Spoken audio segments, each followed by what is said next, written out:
والبيان.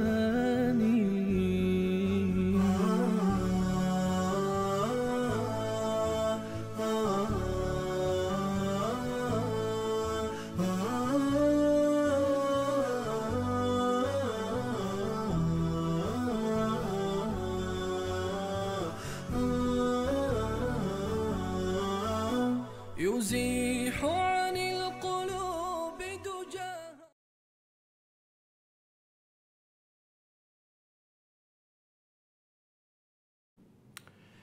بسم الله الرحمن الرحیم. الحمد لله رب العالمین و الصلاة و السلام علی سید الانبیاء والمرسلین حبیبنا محمد و علی آله و صحبه اجمعین. بینندگان عزیز و گرامی، سلام الله علیکم و رحمته و برکاته.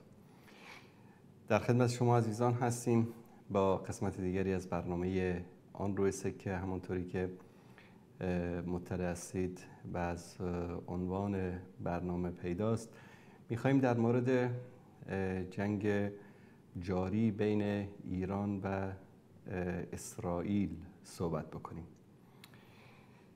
در هفته گذشته در برنامه آن روی سکه در این مورد صحبت کردیم که عکس‌العمل‌های مختلفی از بینندگان عزیز دریافت کردیم. به هر صورت آنچه که واضح و آشکار است، ما در این تحلیل ها و در این برنامه دیدگاه شرعی، دیدگاه اهل سنت و جماعت، دیدگاهی که مبتنی بر قرآن کریم و سنت رسول الله صلی الله علیه و آله و سلم باشه را خدمت شما عزیزان بیان می‌کنیم.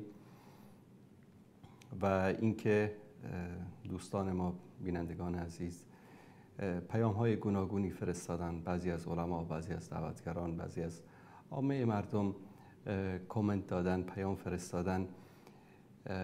یک نکته مهمی رو که در برنامه امشب بیشتر روی این مسئله انشاءالله صحبت خواهیم کرد، موقف اهل سنت، موقف مسلمانان در این گونه جنگ‌ها و در این گونه مسائل چگونه باید باشد و چگونه ما در پرتو تعالیم دین مبین اسلام در چنین مواقفی، در چنین حوادثی که رخ میدهد نظر و ایدئولوژی واضح و آشکار داشته باشیم. به هر صورت آنچه که رخ داد، بعضی فکر کردن که ما وقتی گفتیم که در طول تاریخ و تا روز قیامت روافض نه در کنار امت اسلامی با کفار جنگیدند و نه خواهند جنگید، این رو درست متوجه نشدن. فکر کردن که ما میگیم که هرگز اینها با هم نخواهند جنگید. بله، امروز کفار امکان داره گاهی اوقات در بین هم دیگه با هم دیگه درگیر بشن، یکیشون ظالمتر باشه، یکیشون کمتر به اصطلاح با مسلمان‌ها دشمنی داشته باشه، یکیشون بیشتر. در همه این مواقف ما از دیدگاه دین مبین اسلام می توانیم که رأی و نظر شرعی و مبتنی بر قرآن و سنت رو داشته باشیم. اول اینکه این جنگی که رخ داده انتقام الله سبحانه و تعالی است از دو ظالم. یک ظالم رژیم صهیونیستی و ظالم دیگر رژیم رافضی ایران. و الله سبحانه و تعالی گاهی اوقات ظالمین رو به جان هم دیگر می اندازد تا از مظلومان انتقام بگیرد. و همه ما با جنایت هایی که رژیم صهیونیستی در طول یک قرن کمتر در فلسطین انجام داده و در جنایاتی که در طول این 2 سال اخیر در غزه صورت گرفته آگاهیم و برای هیچ کس پوشیده نیست که رژیم صهیونیستی یک رژیم جنایتکار، ظالم، مستبد، متجاوز، اشغالگر، خونخوار و که پابند هیچ گونه مواثیق بین المللی و پابند هیچ ارزش اخلاقی نیست. و طرف دیگر این جنگ رژیم ایران است که یک رژیم جنایتکار، خونخوار، ظالم، ستمگر با ایدئولوژی و عقیده رافضه‌گری که همیشه در پی نابودی اسلام و مسلمان ها بوده. و ما در طول این 40 سال جنایت‌های اینها رو چه در داخل ایران بر اهل سنت ایران و بر اقلیت‌های مظلوم در ایران و بر کشورهای همسایه افغانستان، پاکستان، سوریه، عراق و یمن شاهد هستیم و بر هیچ کس پوشیده نیست. در مورد عقیده و ایدئولوژی این نظام هم دیگه به اندازه کافی شاید عزیزان اطلاع داشته باشند. موقفشون در مورد ذات الهی، پیامبر صلی الله علیه و آله و سلم، قرآن کریم، اصحاب رسول الله صلی الله علیه و آله و سلم، امهات مؤمنین بر همه آشکار است. و اگر امروز این رژیم با صهیونیست‌ها درگیر شده به معنی این نیست که ما جنایت‌های اینها رو فراموش بکنیم و ما از اعتقادات باطل روافض چشم پوشی بکنیم، بلکه یک مسلمان مؤمن باید عادل باشه و میلیون ها نفری رو که در عراق و سوریه و یمن و کشورهای دیگر اینها بدبخت کردن، کشتن، مهاجر کردن، در به در کردن، خانه هاشون رو خراب کردن، اینا رو نمیشه فراموش کرد. حالا به خاطر اینکه 4 تا موشک مثلا به اسرائیل زدن یا اینکه سران جنایتکارشان به دست صهیونیست ها ترور شده. و تنها در عراق بیش از 700-800 نفر از امامان مساجد و علمای اهل سنت رو قتل عام کردن و صدها مسجد و مدرسه و مراکز دینی اهل سنت رو خراب کردن و فیلم های اینها و کلیپ هایی که همه شما عزیزان حتما دیدید. الحمدلله که الله سبحانه و تعالی اینها رو به جان هم دیگر انداخت و ما همیشه دعا میکنیم که اللهم اهلک الظالمین بالظالمین، اللهم تعالی ظالمین را به وسیله ظالمین نابود بکنه. دوستان عزیز، متاسفانه خیلی از روشنفکران ما، روشنفکران تاریک‌اندیش، متعصبین قومی که حالا تاجیک هستیم و فارس هستیم باید حتما از ایران دفاع بکنیم، از حکومت ایران دفاع بکنیم، خیلی از دعوتگران غافل، خیلی از علمایی که الله سبحانه و تعالی به اونها بصیرت عطا نکرده، فکر میکنن که ما باید حتما در کنار حکومت ایران قرار بگیریم چون در این جنگ اینها مظلوم هستن. دوستان عزیز، ما در مقابل 2 پروژه قرار داریم. یکی پروژه آمریکایی صهیونیستی غربی که در رژیم اشغالگر صهیونیستی در فلسطین اشغالی تمثیل میشه و پروژه دیگر پروژه صفوی رافضی که در حکومت فعلی ایران خلاصه میشه و در این گیرودار و هر دوی این پروژه ها در پی تسلط بر جهان اسلام هستند، در پی ظلم و ستم بر امت اسلامی هستند و نمونه این رو دیگه بارها ما گفتیم و همه عزیزان میدانن. شاید بعضی خودشون رو به نفهمی بزنن، اما مشکل خودشان هست.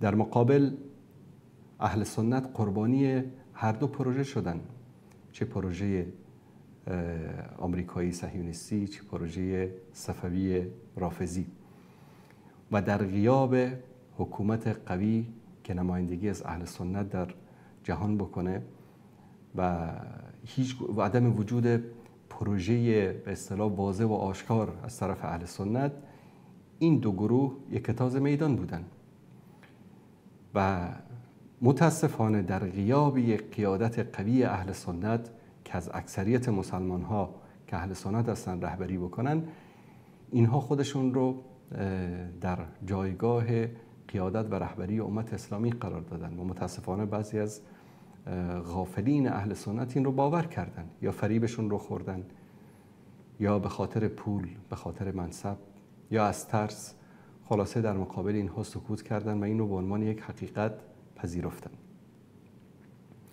ولکن آنچه که واضح و آشکار است که هر دوی این 2 پروژه ظالم و ستمگر در پی تارمار کردن و از بین بردن اهل سنت هستند و در پی گسترش نفوذ خودشون در منطقه سعی و تلاش میکنن. رژیم صهیونیستی از موقعی که به وجود آمده دعوای دولت داوود یا مملکت داوود یا مملکت موعود بنی اسرائیل از نیل تا فرات را داره.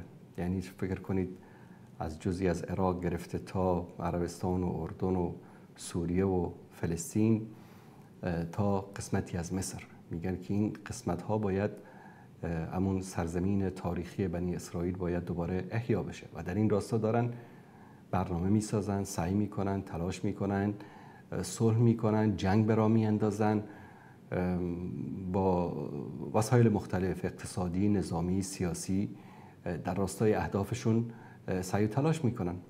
از یک طرف دیگر پروژه صفوی رافضی است. همونطوری که میدانید اونا معتقد به این هستن که مهدیشون میاد در آخر زمان، مکه و مدینه رو میگیره، همه جهان رو میگیره و مسلمان ها رو قتل عام میکنه. غیر از شیعیان خودش هیچ کسی رو در روی زمین زنده نمیگذاره. مکه رو خراب میکنه، مدینه رو خراب میکنه، اصحاب پیامبر رو از قبر در میاره، اجسادشون رو آتیش میزنه، جسد ام المؤمنین عایشه صدیقه رو از قبر در میاره، علیاذ بالله حد بر ایشان جاری میکنه و امثال این خرافات و خزعبلاتی که ما بارها از لابلای کتابهاشون نشون دادیم. پس ما در بین دو پروژه هستیم، پروژه رافضه‌گری و پروژه صهیونیستی، هر دو دشمن اسلام و مسلمانان، و به جای اینکه ما امروز حتما باید در کنار یکی از اینها قرار بدیم، می توانیم که یک موقف سومی داشته باشیم.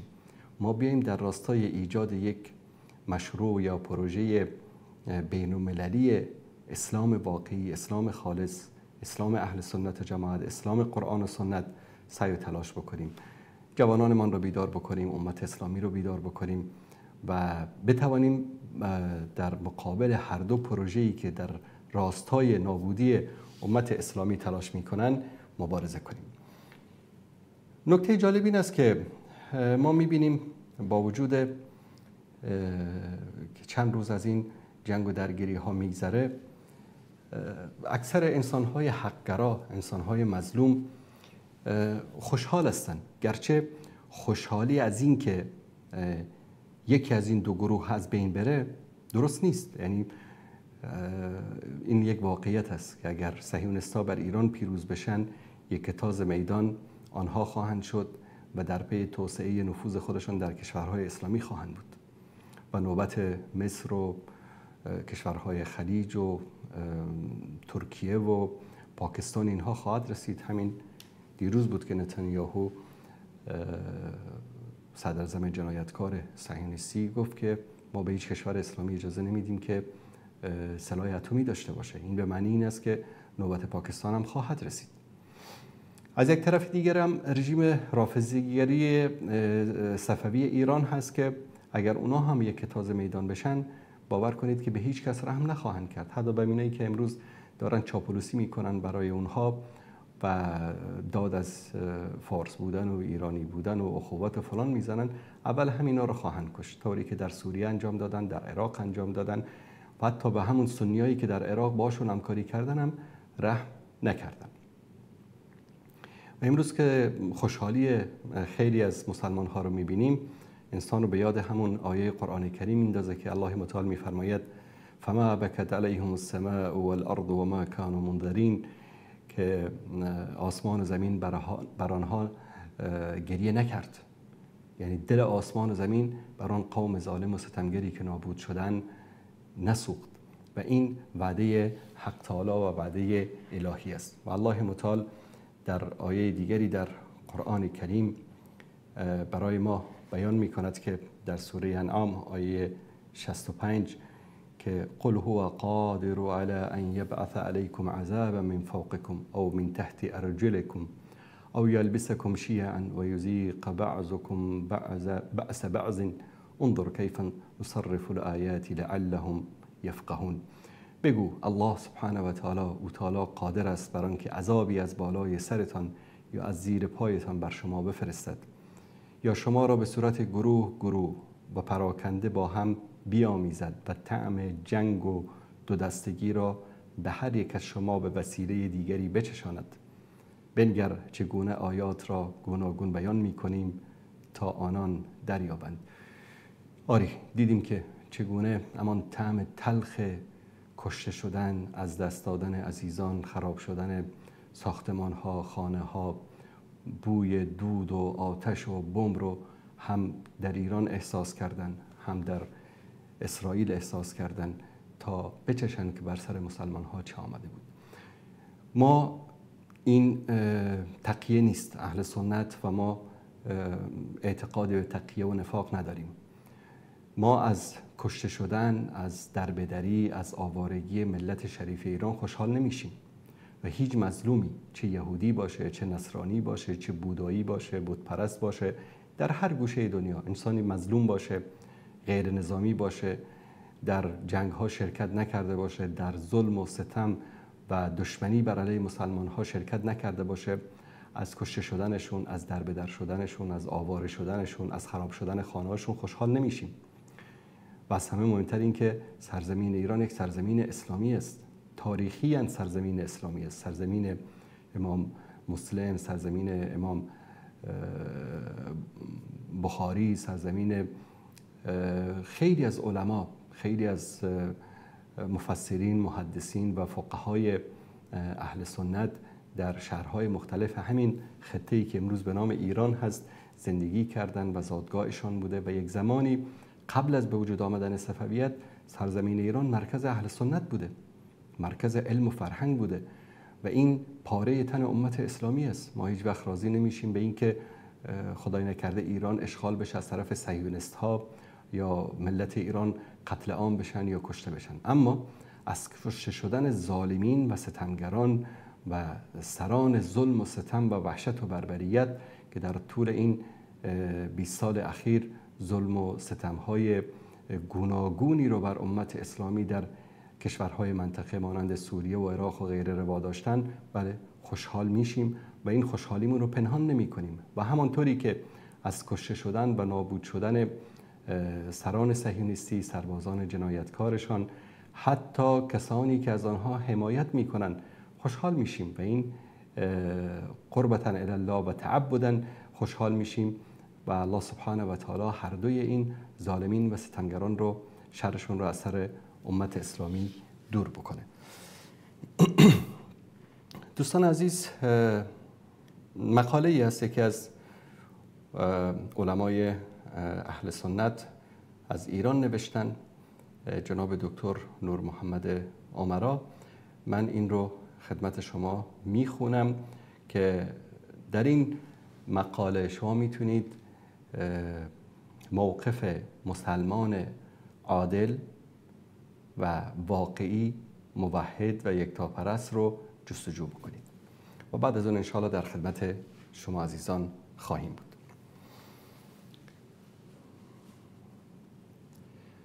بازیافت هویت امت در مواجهه با جنگ ایران و اسرائیل.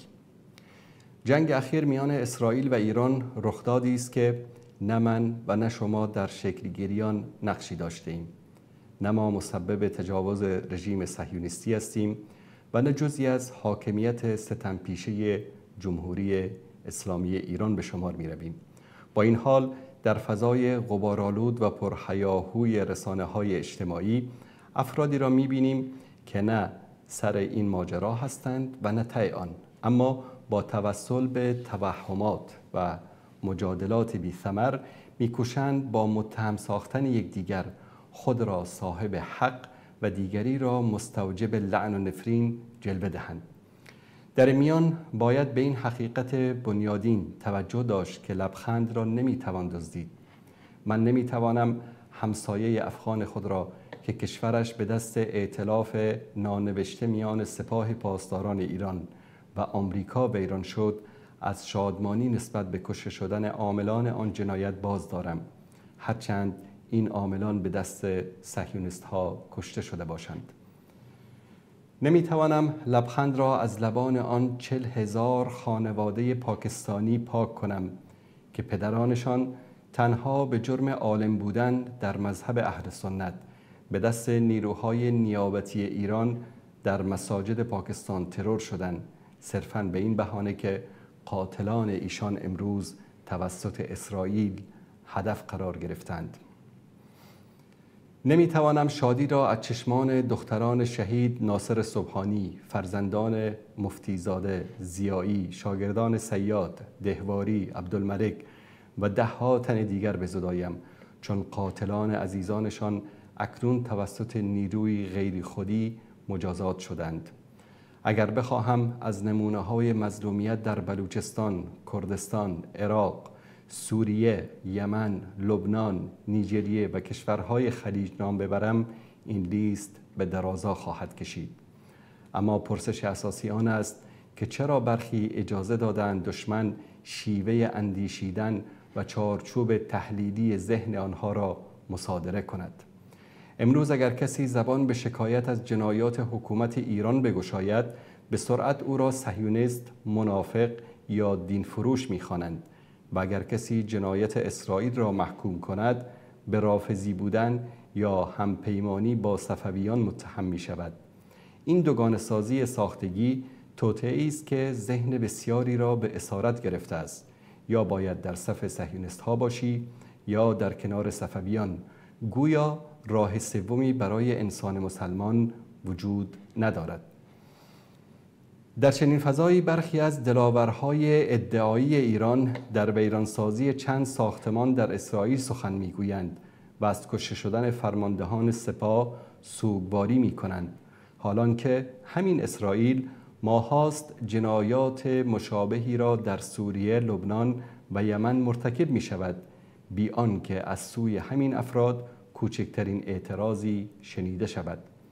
برخی چنان کورکورانه از تشیع سیاسی دفاع می کنند و یا زبان تحقیر اهل سنت را می گیرند، گوی مقاومت غزه شیعه مسلک و همباور با لعن کنندگان قرآن و صحابه و امهات مؤمنین هستند. من و هموطنان آزادم در ایران همدوش خانواده های شهیدان جمعه خونین زاهدان، زندانیان سیاسی ایبین و تمامی مظلومان سوریه، عراق، لبنان، یمن، افغانستان و دیگر نقاط جهان اسلام از کشته شدن سران جنایتکار سپاه خوشنودیم. این حقی است مشروع. هر کس این شادی را درک می کند خوشا به حالش و هر که نمی تواند درک کند راه دیگر گزیند. سالهاست که ملت ما آرزو دارند این جلادان خونریز و غارتگران حال و آینده مردم به مجازات برسند و به همان آتشی بسوزند که سالهاست ملت‌های مظلوم منطقه را در آن افکندند. اکنون که تقدیر الهی بر این قرار گرفته است که قاتلان ملت‌های مسلمان به دست رژیم دیگر از میان برود، زشتی چهره قاتلان نمیتواند حس تسکین مظلوم را از بین ببرد. هیچ مؤمن و مسلمانی از کشته شدن ملت مسلمان ایران به دست رژیم صهیونیستی خوشنود نمی شود. خوشحالی ما از کشته شدن فرماندهان جنایتکار سپاه است، نه از تجاوز به سرزمین مسلمانان. هر کس که چنین وهمی در ذهن دارد باید در سلامت فکری خود تجدید نظر کند.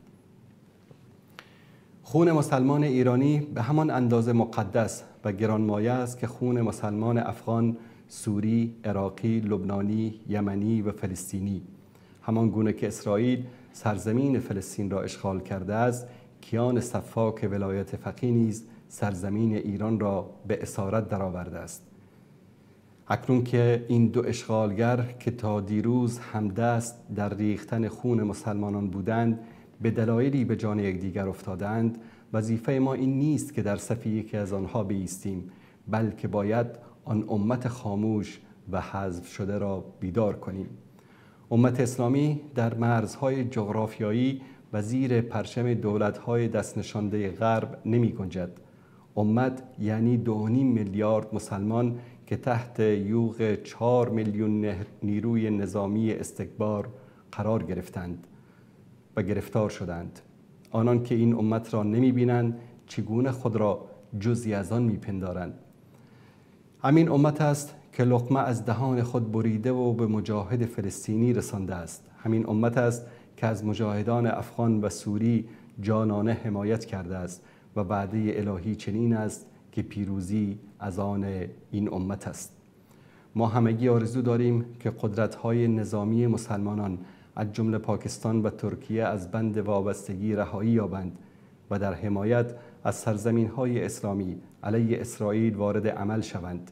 این اقدام به معنای حمایت از نظام استبدادی ایران نخواهد بود، بلکه وظیفه شرعی همه مسلمانان در دفاع از حرمت دین و جان و سرزمین مسلمانان است. نظام ایران هیچگاه در منظومه امت اسلامی جای نداشته است، بلکه همواره در صف دشمنان اسلام قرار گرفته است. اکنون نیز بهای حمایت بی‌مبنا از روسیه را می‌پردازد. برخلاف پندار روشنفکران تاریک نگر، این مسئله ارتباطی به فلسطین ندارد. اگر ایران در طول بیش از 2000 روز مقاومت غزه موشک در اختیار داشت، چرا هیچگاه علیه اسرائیل به کار نبست؟ درک سیاسی ناقص رهبران ظالم ایران که به فرموده قرآن کریم ان الله لا یهدی القوم الظالمین آنان را به دام نقشه‌های روسیه انداخت، آنها از نیروهای نیابتی که تحت نظارت آمریکا ساخته بودند مانند حزب الله، هشت شعبی و حوثی‌ها در راستای منافع روسیه استفاده کردند. این خیانت ناآگاهانه منجر شد که آمریکا به آسانی بساط همین نیروهای نیابتی را که خود در ساختارشان نفوذ داشت برچیند. اسرائیلی که 2 سال نتوانست جز شمار اندکی از مجاهدین غزه را هدف قرار دهد، چگونه است که در یک روز تمام سران رد اول سپاه را نابود می کند؟ مگر نه اینکه شدت ظلم و فساد این افراد چنان بود که حتی بخشی از ساختار حاکم آنان را به دست دشمن سپرد. سخن آخران که بیایید از صندوق تنگ نظرانه‌ای که دشمن برای ما ساخته بیرون آییم، صندوقی که تنها 2 گزینه پیش پای ما می‌گذارد، یا پیروی از صهیونیست‌های سفاک یا تبعیت از صفوی‌های جلاد. ما نه صفوی هستیم نه صهیونیستی، ما امت اسلام هستیم. شاید امروز این امت در ظاهر ناتوان و پریشان باشد، اما اگر خود را باز شناسد و بر پایه ایمان و اصل ولا و برا گام بردارد، کمتر از 1 دهه زمان خواهد برد تا چهره جهان را دگرگون سازد. دنیای سرگردان امروز نیازمند بازگشت امت اسلامی است، اما با پوستین نفاق، جهل و خودباختگی راهی به بازیابی خویشتن نخواهیم یافت. بله دوستان عزیز، این مقاله بود که خدمت شما عزیزان ارائه کردم. از همین لحظه تماس‌های شما عزیزان رو هم خواهیم داشت و در لابلای برنامه صحبت‌هایی در مورد موضوعات مختلفی که مرتبط با جنگ بین ایران و اسرائیل هست خواهیم پرداخت. دوستانی که میخوان در این برنامه شرکت بکنن میتونن از طریق تماس مستقیم یا تماس واتساپ در برنامه شرکت بکنن. انشالله صدای شما عزیزان رو خواهیم داشت. یکی از دوستان عراقی یک مطلب زیبایی رو امروز با من در میان گذاشت.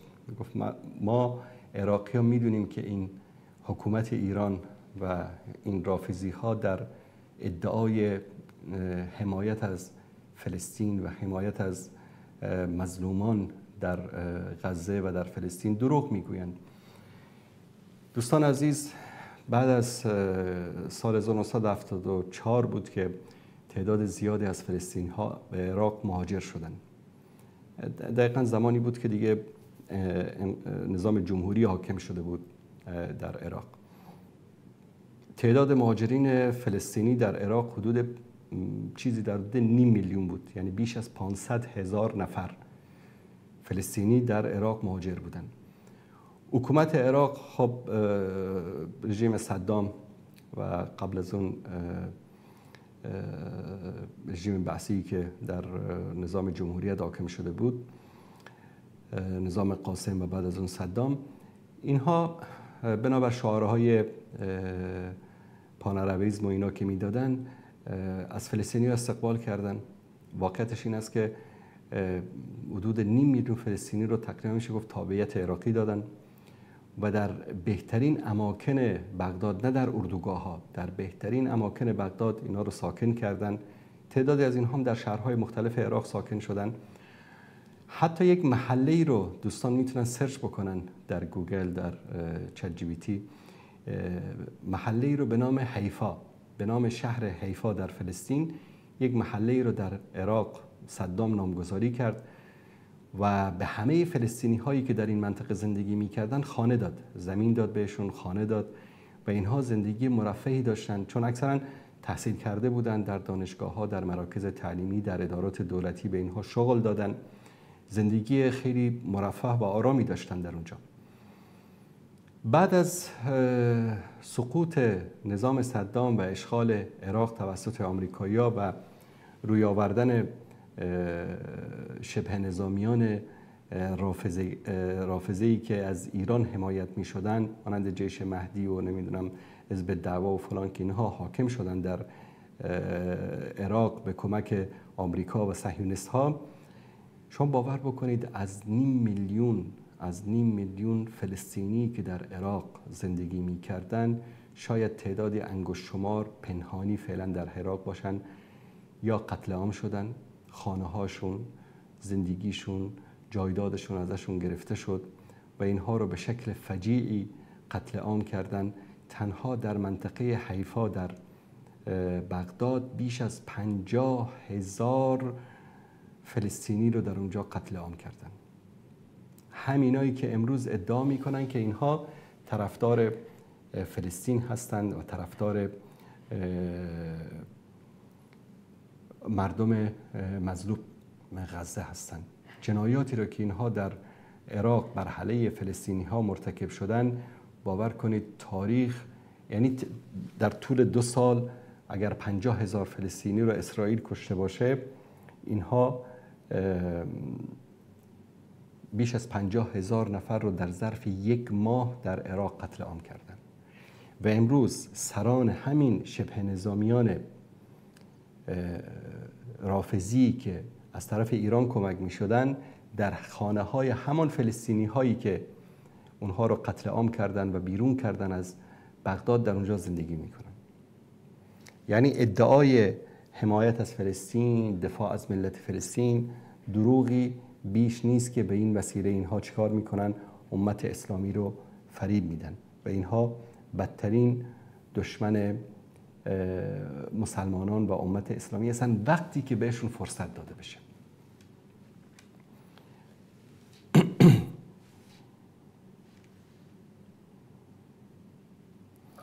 بیننده عزیز سلام علیکم، بفرمایید. السلام علیکم و رحمت الله و برکاته. استاد انصاری بزرگوار. علیکم السلام و رحمت الله و برکاته. انشاءالله که صحتمند باشین و سلام عرض ادب خدمت عزیزانی که نامه زیبای شما را بیننده هستند، در هر کجا هستند، در حفظ و پناه الله متعال باشند. و ثم الحمدلله از اینکه دوباره شاهد این هستیم که الله متعال ظالم را توسط ظالم از بین میبرد. و این موضوعی هست که ما بارها در طول تاریخ دیدیم، مشاهده کردیم که الله متعال خیلی بارها شد که ظالمین را به جان هم انداخت و یک ظالم را به وسیله ظالم دیگر از بین برد. الحمدلله. ولی برای مردم بیگناه و مظلوم و مسلمان ایران دعا میکنیم که الله متعال ایشان را در حفظ و پناه خود داشته باشند. و پیش از اینکه ادامه بدم صحبت‌های خود را باشه یک معرفی کوتاه داشته باشم، بنده شکیل عمرپور میباشم، استاد انصاری بزرگوار.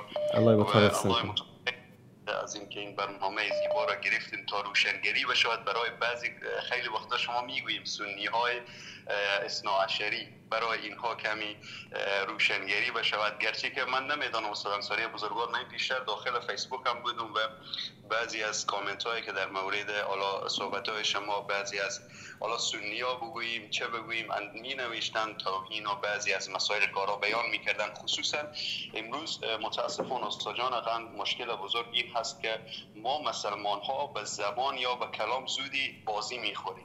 بارها دیدیم رهبر تروریست و خائن و جنایتکار ایران که از به نام خامنه‌ای هست، کمتر از یهود، کمتر از بنیامین نتانیاهو نبوده در بخش کشتن مسلمان ها. ما بارها دیدیم که اینا چه ظلمی، چه جنایتی در حق برادر و خواهر ما در سوریه کردن، در عراق کردن، در افغانستان کردن، در تمام ممالک اسلامی، در هر نقطه‌ای که اگر ظلمی در مقابل مسلمانان قرار گرفته دست این نجسی که بنا خامنه‌ای هست همیشه دخیل بوده و امروز هر چیزی که برادر و خواهر من و شما در فلسطین میکشد از دست این آدم ظالم و مکار جنایتکار است و ان شاء الله و از الله متعال میخواهیم همین قسم که امروز در سوراخ‌ها قائم است همین قسم روزی برسد یک راکت در فرق سر این نجس بخورد که حتی پارچه‌هایش هم پیدا نشود و ما این را از میخواهیم زیرا اینها ظلمی که اینا بر حق ممالک اسلامی کردن من فکر نکنم حتی یهود اینقدر ظلم کرده باشد. به هر حال استاد جان عزیز من صحبت ابتدا میکنم شاید دوستان برادران خواهران ما خیلی بخوان در این مورد صحبت بکنن و اول برنامه هست من کوتاه برای این برادرانی که حالا شاید در جر قرار دارن بازی حرفای مردم را خصوصا این منافقینی که به نام روافض هستند را نخورید با کلمات زیبایی که شاید در پرده های تلویزیون ظاهر می شوند که گویا لعنت بر فلسطین و ببخشید لعنت بر یهود و نمیفهم لعنت بر دولت یهود اینا ما تنها کشوری هستیم که در مقابل اینها میستیم و بارها از کلامات کلامشان شیرین است راست میگن کلام شیرینی دارن ولی این کلام در پشت این کلام شیرین همیشه دست اینها با یهود در یک کاسه بوده هست بازی اینها را نخورید اینقدر با الفاظ اینها بازی نخورید که گویا اینها به اصطلاح یامیانه مسلمان هستند و دارن در مقابل یهود ایستاد میشوند حالا که چرا یهود هم بر اینا حمله کرد زیرا یهود هم من تا جایی که حالا شاید من در حالا حق باشم شاید یهود کارش دیگر با اینا تمام شد استاد انصاری بزرگوار آنقدر که میخواست استفاده کنه از اینا استفاده اش را کرده هست حالا به هر حال برادران مسلمان اهل سنت ما در ایران من دعا میکنم و دیگر مسلمانان حالا شیعه هایی هم که برادران خوبی از ما هستند و غیر از اونایی که به ابوبکر و عمر و عثمان توهین میکنن الله متعال در پناه خود داشته باشه و یک خوشحالی دیگر من از این بابت میکنم استاد انصاری بزرگوار دیروز تلویزیونی که در آن به سیدنا ابوبکر صدیق توهین شده بود راکت های در فرق سر این تلویزیون خورد که من از این بابت بسیار خوشحال هستم استاد انصاری من اگر وهابی میگوین اگر توهین میکنم بکنم من از این بابت که تلویزیون صدای سیمای ایران که توهین بارها به صحابه کرام با امهات المؤمنین شد من از این بابت بی نهایت خوشحال هستم الله متعال خیرتون بده استاد سلامت باشین تشکر از شما برادر عزیز سلام علیکم و رحمت الله و برکاته بله گاهی اوقات ببینید نوکر و مزدور تا یک جای وظیفه‌شو انجام میده بعد از اون که نیازی بهش نبود از بینش میبرن مانند حزب الله این همه بر طمطراق میگفتن که آی که این است آی فلان است که نمیدونم این قدرت رو داره اون قدرت رو داره در ظرف یک ماه ایران فروخت ببینید حماقت سران ایران در اینجاست که حزب الله رو تحویل دادن بشار اسد رو تحویل دادن به خاطر چی؟ به خاطر که بشینن در عمان همین ماه گذشته مگر اینا سر میز مذاکره نبودن با آمریکا بابا این نمیدونم این ذهن تاریخی بعضی از ما مسلمان ها چرا اینقدر کوتاه هست یعنی حقیقتا بعضی از کسانی که امروز از حکومت جنایتکار آخوندی حمایت میکنن به بهانه اینکه حالا اسرائیل بهش حمله کرده حافظه اینها مثل حافظه مگس میمونه مگس رو میدونید که یکی از ویژگی‌هاش این است که هر چند ثانیه حافظش پاک میشه صفر میشه مثلا به خاطر همین یک مگسی میاد نزدیک شما با اینو میزنید شاید هم دستتون بهش بخوره هر حیوان دیگری باشه دیگه به طرف شما نمیاد میدونه که اینجا خطر هست اما همین مگس ببینید یک چرخی میزنه دوباره برمیگرده چرا الله متعال این رو طوری ساخته که به مجرد اینکه از شما کمی دور میشه در ظرف چند ثانیه حافظش پاک میشه فراموش میکنه که لحظات پیش چه اتفاقی افتاده بود بابا جان همین ماه گذشته مگر همین رژیم با آمریکایی‌ها و صهیونیست‌ها در عمان در همین خلیج مذاکره نمی‌کردن سر چی مذاکره می‌کردن سر اینکه برنامه هسته‌ایشون چطور بشه خب یک سری قلدری‌ها کردن حتما ایرانی‌ها در اونجا در سر میز مذاکره که به مشام بادارانشون برخورد خوششون نیامد ما تو رو بزرگ کردیم ما خمینی رو از فرانسه این همه حمایت کردیم با هواپیمای فرانسوی فرستادیم سال 57 انقلابتون رو بر علیه شاهی که برای ما خط نشان میکشید پیروز کردیم الان شما برای ما شاخ شدید گفتم بیایید ادبشون بکنیم باور به خدا بکنید برادران و خواهران عزیز، الان چند روز بعد، یک هفته، فکر نکنم از یک هفته بیشتر طول بکشه تا همین روز جمعه شنبه قضیه باز دوباره تموم میشه. یک ادب کردن است، فقط ادب کردن است که دوباره برگرده سر میز مذاکره و با هم دیگه مذاکره بکنن. دوستان عزیز، مذاکره اینا برای چی است میدونید؟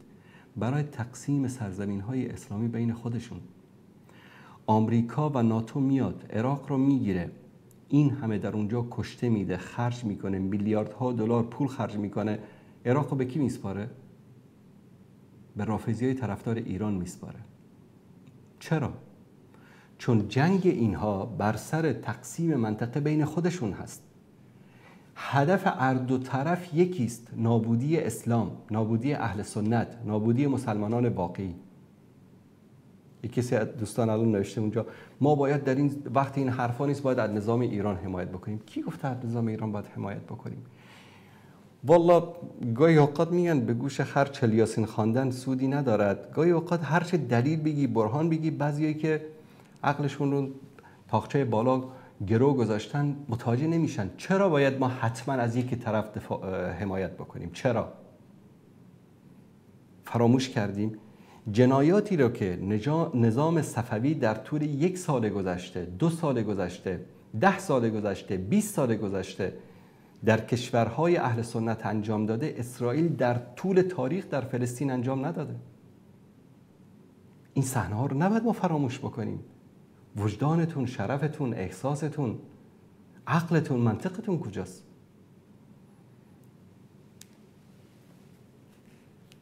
در اکتبر سال 2023 حماس جنگ رو با اسرائیل شروع کرد.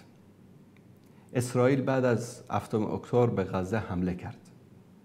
تا همین 1 ماه گذشته، تا همین 1 هفته قبل که تا زمانی که این جنگ شروع بشه، بیش از 50,000 مسلمان سنی در غزه قتل عام شدن. شاید بعضیا بگن خب حکومت‌های اهل سنت کجا بودن؟ ما با حکومت اهل سنت حرفی نداریم، نه اونا ادعا کردن و نه ما اونها رو به عنوان مدافع اسلام و اهل سنت قبول میکنیم. با کام خودفروخته‌ای هستن که خودشون رو به غرب و به صهیونیست‌ها و به آمریکا فروختن. توقعی هم امت از اونها نداره. اینهایی که ادعا داشتن، همین موشک‌هایی که امروز دارن حیفا رو میزنن، همه سرزمین‌های اشغالی رو میزنن، تل‌آویو رو میزنن، همین پهپادها، همین موشک‌ها کجا بود که در این 2 سال در دفاع از مردم غزه استفاده نشد؟ حضرت عاقل اگر اینها منظورشون دفاع از فلسطین بود، خب از روز اول شروع قتل عام مردم غزه چرا از این راکت‌ها استفاده نکردن، از این پهپادها استفاده نکردن؟ اینا در طول این 2 سال عمل نکردن و کاری که امروز دارن انجام میدن عکس العمل است. یعنی چی؟ اسرائیل به اینها حمله کرده که اینا دارن به اسرائیل حمله میکنن. فقط وانگهی خیلی از این بازی‌های پشت پرده رو ما متوجه نمیشیم. اهل سنت خیلی ساده هستن متاسفانه. میدونید خامنه‌ای داره میمیره، نزدیک مرگش است، امروز صبح میمیره. زمینه رو داره برای جانشینی مجتبی پسرش آماده میکنه و این بر هیچ انسانی که کمی از علوم سیاسی آگاهی داشته باشه، از علوم ژئوپلیتیک آشنایی داشته باشه، آگاهی داشته باشه، پنهان نیست. و خیلی از همین سران سپاهی که در این چند روز ترور شدن، کسانی بودن که مخالف جانشینی مجتبی بودن. مجتبی پسر خامنه‌ای، نمیخواستن که مجتبی جانشین بشه. اشخاص دیگری بودن که فکر میکردن اونها صلاحیتی بیشتری دارن به اینکه رهبر ایران بشن و جانشین خامنه‌ای بشن. و این جنگی که صورت گرفته و امروز فردا پایان خواهد یافت، چیکار کرد؟ راه رو برای رسیدن مجتبی به قدرت هموار کرد و من یقین دارم که این اتفاق پنهانی آمریکا و نظام آخوندی است که مجتبی به قدرت برسه، خواسته های آمریکا رو برآورده بکنه، اونا هم بهش اجازه بدن که به عنوان یک غده سرطانی اینها سلاح هسته‌ای داشته باشن و در بین امت اسلامی مانند یک دردی، مرضی، سرطانی امت اسلامی را از بین ببرن. و روزهای آینده این دسیسه را ثابت خواهد کرد. و الا آیا اگر هدف از بین بردن رژیم آخوندی بود، اسرائیلی که تونست سران نظامی، جنرال ها، یعنی سرداران سپاه رو، یا به اصطلاح افغان دیگر جنرال ها، استر جنرال ها، مارشال های نظام آخوندی رو در ظرف 24 ساعت ترور بکنه، نمیتونست یک بمب بزنه خامنه ای رو بکشه؟ میتونست، اما نمیخوان این نظام ساقط بشه. والله بالله این نظام رو سرنگون نمیکنن، این رو یقین داشته باشید. شما فقط یک کمی عقلتون رو به جا، یعنی سر جاش قرار بدید، فقط منطقه رو بدون ایران تصور بکنید. کدام کشور عربی، کدام کشور اسلامی از آمریکا سلاح میخره به خاطر ترس از ایران؟ این یک لولو خورخوره‌ای به نام ایران در اونجا درست کردن و منظور من سرزمین ایران و ملت ایران نیست، نظامی که در اونجا حاکم است. یک لولو خورخوره‌ای، یک مترسکی در اونجا درست کردن که کشورهای دیگر رو بترسانند و سلاحشون رو بر اونا بفروشن. حالا این نظام از بین رفت، همه کارخانه‌های اسلحه سازی فرانسه، بریتانیا، آلمان، ایتالیا، آمریکا همه تعطیل میشه. این سودهای میلیاردی که اینها از ماورای این تشنج در این منطقه دارن همه تعطیل میشه.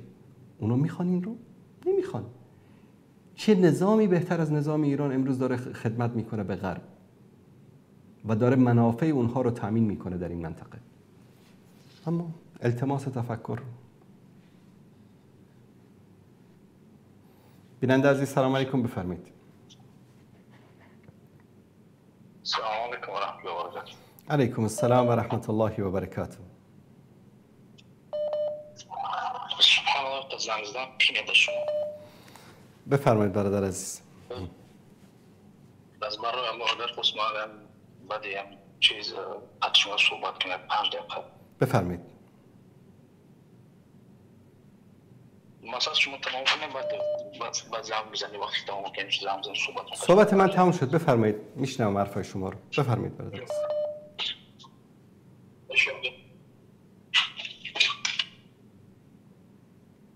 بیننده گرامی، من برادر اگر بعد وارم باشه وقت شما 5 دقیقه صحبت کنید تیموس. باش، بعد از برنامه تماس بگیرید انشالله. زنده باشید. تیموس دوست جان انتظار میشم. سلام. چشم انشالله. چشم انشالله. زنده باشید. سلام علیکم. سلام و رحمت الله. حیاکم الله.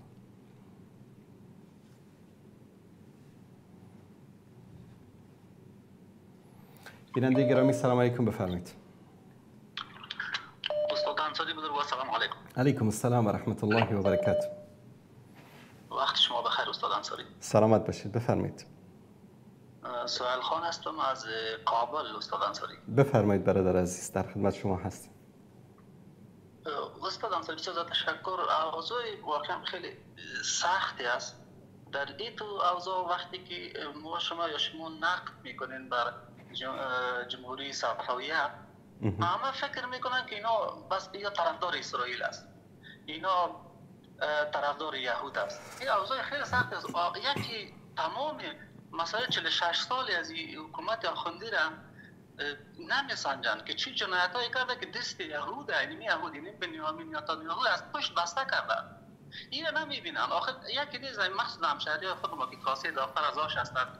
برادر مولای موسی کرمپوری که هم یک نمونهش بگم، وقتی به هرات پناهنده شد، یعنی چی گناهی داشت که وقتی کشتن و مسجدی که خطیبش بود شهید ساختن در مشهد غالبا، این گناهش چی بود؟ این هزاران جنایت یا همین دستوری اهل سنت که یا کشتن. به خدا باور بکنید این روافض هیچ وقت منششانی نیست که بتوانند علیه یهود، علیه عیسوی، علیه کفار یا قد علم بکنن یا مبارزه بکنن، بلکه مبارزهشان تحت نام وهابی ولی منظورشان اهل سنت و جماعت هستند. یعنی پیش بسیار مزخرفانه پیش کله خر یاسین خواندن امروز شما گفتین واقعا همین رقم است. مخصوصا همشهری خودم که سبب میشتن چرا که فکر میکنن که جنگ کفر و اسلام در جریان است. کدام قسمت اینمی حکومت آخوندی که در ایران حاکم است، کدام قسمت از یا این فحاشی بنان سیخی از یا اسلامی است؟ این خرافاتشان در ماه محرمی که انجام میدن این اسلامیست چی نه اسلامیست که شما میگه که علاوه اسلام حمله کرده فلان کرده این کرده اون کرده استاد انصاری واقعا اوضاع در این زمان شما وقت روشنگری میکنین یعنی بسیار مشکل است. این خود مغزای هستن که زنگ بزن توهین میکنند که شما علیه یهود از یهود پشتیبانی از کفر پشتیبانی میکنید.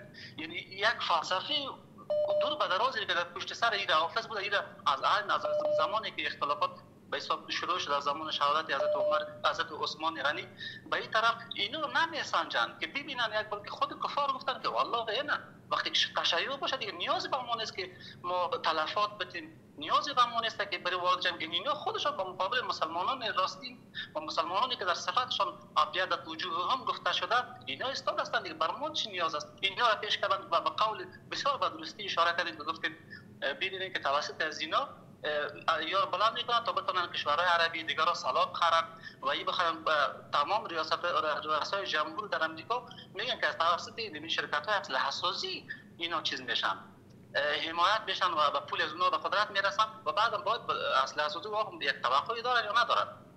درست دقیقاً دوباره باید سلاحشون فروخته شه. استاد انصاری واقعا در این زمان به شما واقعا درود میفرستم که در این وسایلش سخت مگر باشم جای شما شاید ندارم چرا منتظر تماسی هستم که فوش بدن دعوا بزنن اینا بکنن بدون اینکه یک بار از عقل خود عقل خداوند داده برای استفاده یا بایزی داده که استفاده نکنید.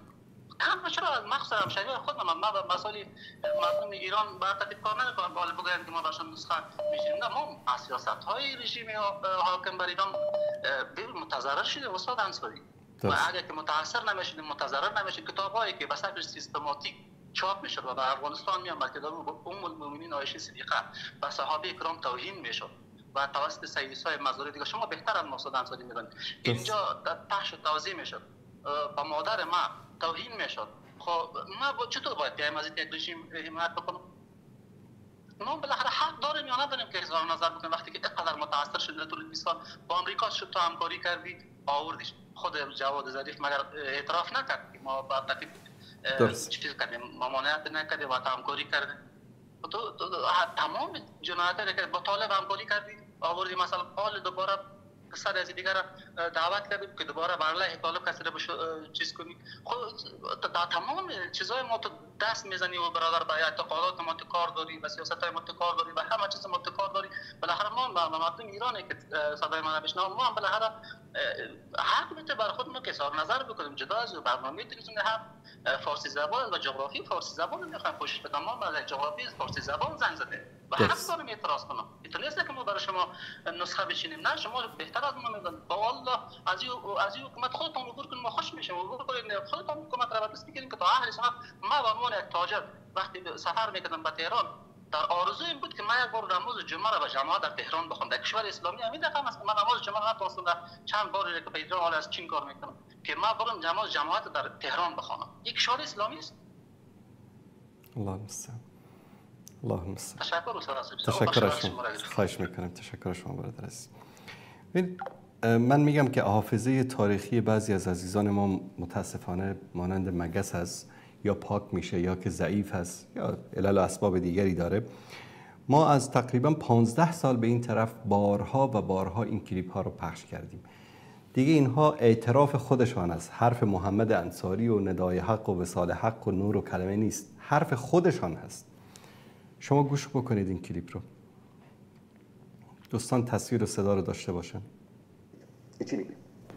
اینها در پررو هستند. در افغانستان باشون همکاری شد، در عراق باشون همکاری شد، در هسته‌ای هر تحمیلی کردن پذیرفته شد. بعد آقای بوش اومد با پررویی گفت ایران محور شرارت است. بعد از اون همکاری ها اینها اینقدر پررو هستند. در افغانستان باشون همکاری شد، در عراق باشون همکاری شد، در هسته‌ای هر تحمیلی کردن پذیرفته شد. بعد آقای بوش اومد با پررویی گفت ایران محور شرارت است. بعد از اون همکاری ها احمدی نژاد هستیم. کسی دیگری نیست. احمدی نژاد رئیس جمهور سابق ایران است. اعتراف میکنه که هم در افغانستان باش همکاری شد و هم در ایران باش همکاری در عراق باش همکاری شد. این یکی رو گوش کنید. اینم رئیس جمهور سابق ایران است. قبل از اون احساس دشمنی با صدام دشمن ما بود، ولی ما هم می‌خواستیم که صدام از بین بریم. گفتم بیاین تجربه افغانستان رو در مورد عراق رو هم تکرار بکنیم. منتها این دفعه 6 به علاوه 6 باشه. 6 همسایه عراق به علاوه 5 عضو دائم شورای امنیت که آمریکا هم جزو اوناست، به علاوه مصر. صراحتاً با بی‌حیایی تمام میاد اقرار میکنه، میگه که در افغانستان هم باشون همکاری کردیم، بعد گفتیم یه تجربه‌ای که در افغانستان داشتیم رو در عراق هم امتحان بکنیم. آیا نمیشه به این ایران به عنوان نیرویی که میشود با اون مشکلات را حل کرد نگاه کنیم تا خود این را مشکل بده؟ کدام مشکلات را حل کرد؟ افغانستان را اشغال کرد، سوریه را اشغال کرد، یمن را اشغال کرد، عراق را اشغال کرد، سرزمین‌های اسلامی را گرفتن به دست کفار دادن. این دستاورد اینها بوده است. These meetings took place in New York and also in Geneva. The Iranians were willing to do whatever was necessary to help to ensure that the US military campaign could succeed. ژنرال‌های ایرانی آمدن آماده همکاری با آمریکا شدند در جنگ بر علیه افغانستان و بر علیه عراق. He said that Iran was prepared to work unconditionally with the United States in the war on terror. That if they could work with us on this issue, it had the potential to fundamentally transform US-Iranian relations. بدون قید و شرط میگه ایران آماده همکاری شد. ببینید اینو. طالبان دشمن ماست، آمریکا هم احساس می‌کنه طالبان دشمن ماست و سرنگونی طالبان در درجه اول تامین کننده منافع ایران بود. در دهه 90 با آمریکا کمک میکنن در سرنگونی طالبان. اینکه این همه در 20 سال ملت افغانستان زجر کشیدن براشون مهم نبود. بعد اومدن با همین حکومت دوباره‌ای که طالبان آوردن امارات دوم، اومدن با اینا همکاری کردن. اینا نه شرف دارن، نه حیثیت دارن. هر جایی که مصلحتشون باشه، نه منهج است، نه خداست، نه پیغمبر، هر جایی که مصلحتشون باشه همونجا. ببینید معاون وزیر خارجه اون وقت ایران چی میگه؟ نظرش این بود که امریکا اگر میخواد کاری بکنه باید با جبهه متحد یا با دوستان ایران همکاری کنه. یه نظر ما این بود که آمریکا اگر میخواد کاری در افغانستان بکنه با جبهه متحدی که دوستان ایران بودن باید همکاری بکنه. آینده عراق هم ایران بسیار مهم بود. در همین چارچوبی که ما به افغانستان نگاه می‌کردیم با آینده عراق هم نگاه می‌کردیم. نیروهای زیادی در ایران بودن، شخصیت‌های برجسته‌ای که میتونستن رهبران آینده عراق باشن. در افغانستان به قول خود افغان‌ها چیزی نبود که خراب بشه. قبلا همه چیزش خراب شده بود. امریکایی‌ها حمله می‌کردن، میگفتن حالا رفتن پناهگاهی رو پیدا کردن، مثلا در غارها حمله می‌کردن، یه بمب غریبی رو که می‌تونه کوه رو منهدم کنه شلیک می‌کردن، هیچ اتفاقی نمی‌افتاد. در یکی از این جلسات یکی از اعضای هیئت ایرانی نظامی بود و اون توضیح داده بود شرایط داخل افغانستان رو. میگه که آمریکا نمیتونست در افغانستان موفق بشه اگر که ما نمی‌بودیم. یکی از نظامیای ایران که در اون جلسه با آمریکا نشسته بود میگه توضیح داد شرایط افغانستان، چطور میتونید شما در افغانستان پیروز بشید. اقرار میکنن خودشون. He pounded the table and said, I've had enough of this. This is just, this is just nice talk, but we're not going to get anywhere if this bombing campaign doesn't succeed. میگه یکی از مسئولین ایرانی دستش رو میز میزد میگفت که ما یعنی به اندازه کافی از این حرفا داریم و آماده هر گونه همکاری با آمریکا بودن برای اشغال افغانستان و اشغال عراق. And then he took out a map and he unfurled the map on the table and started to point to targets that the US needed to focus on, particularly in the north. میگه که اون جنرال ایرانی میگه دستش رو میز میزد میگفت که ما اطلاعات کافی در اختیار شما میتونیم بگذاریم که در افغانستان و در عراق موفق بشید. بابا جان، هم اعتراف خود رئیس جمهورای اسبق ایران و هم اعتراف مسئولین آمریکایی که اینها همکاری کردن باشون. An international arrangement in respect of Afghanistan in which they had participated and no one much noticed this, but it had worked pretty well. Iran was a big cheese in the region and it was important for me to see the Iranians to get them on board for what we were seeking to do with Saddam, which was to get rid of him. We cannot ignore the threat posed by Saddam Hussein to this region, to countries like Iran and Kuwait, to the Iraqi people themselves and to the security of the region and the world. بله دوستان عزیز، این نمونه از صحبت‌هایی بود که مسئولین سابق ایران و مسئولین سابق آمریکایی و بریتانیایی اعترافاتشون که ایران در اشغال افغانستان و عراق همکاری کرده و با افتخار هم میگن که این کارو کردن. بله دوستان عزیز، اینو بارها پخش کردیم، بازم خدمت شما عزیزان گذاشتم که فراموش نکرده باشیم این جنایت ها را. حالا همون جنایتکارانی رو که دیروز با همین صهیونیست ها با آمریکایی ها همکاری کردن در اشغال سرزمین های اسلامی، خود آمریکا و صهیونیست‌ها آمدن چیکار کردن؟ ترور کردن. و این اشغال ها یعنی کار ساده ای نبود. شما تصور بکنید که بیش از 1 میلیون نفر در افغانستان قتل عام شد، بیش از 1.5 میلیون نفر در عراق قتل عام شد، تنها به خاطر معاصره اقتصادی که همین ایران هم در اون نقش داشت و همکاری کرد. بیش از 1 میلیون کودک عراقی از سوء تغذیه و بیدارویی و نبودن واکسن و عدم علاج از بیماری‌های مزمن به شهادت رسیدن. و عراق به خاک و خون از یک کشوری که ثروتمندترین کشور منطقه بود به امروز به یک زباله‌دانی تبدیل کردن. همین آخوندا الان یک عده انسان‌های احمق و بیشعور میان چی میگن؟ حالا وقت این گپا نیست، ما باید در کنار ایران باشیم. خدا تو رو هم لعنت بکنه و همین رژیم آخوندی ایران رو هم لعنت بکنه. چرا؟ یعنی ما باید فراموش بکنیم؟ به عزت و عفت هزاران خواهر مسلمان عراقی من در زندانهای عراق، همین روافض، همین سپاه پاسداران و همین آمریکایی‌ها با همدیگه همکاری کردن، به عفت و عزت اونها تجاوز کردن. من باید فراموش بکنم وقتی این حرفا نیست باید در کنار نظام ایران بایستم؟ چه حماقتی است؟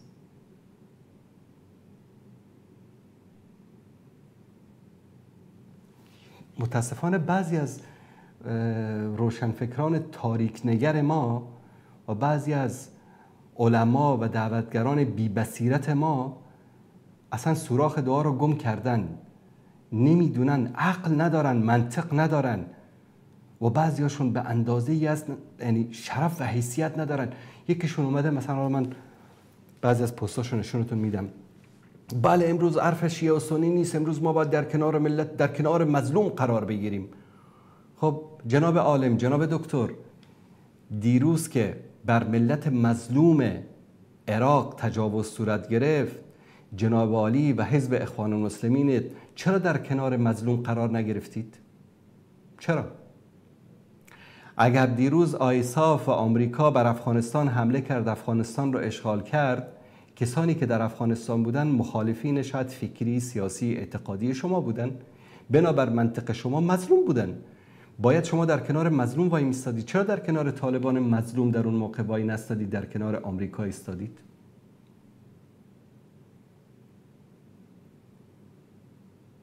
چون امروز حزبشون، شخصشون، بادارانشون از کنار رژیم آخوندی از سفارت ایران خوردن، امروز دیگه باید دوباره باید پس بدن. هر کس نان دهد فرمان دهد.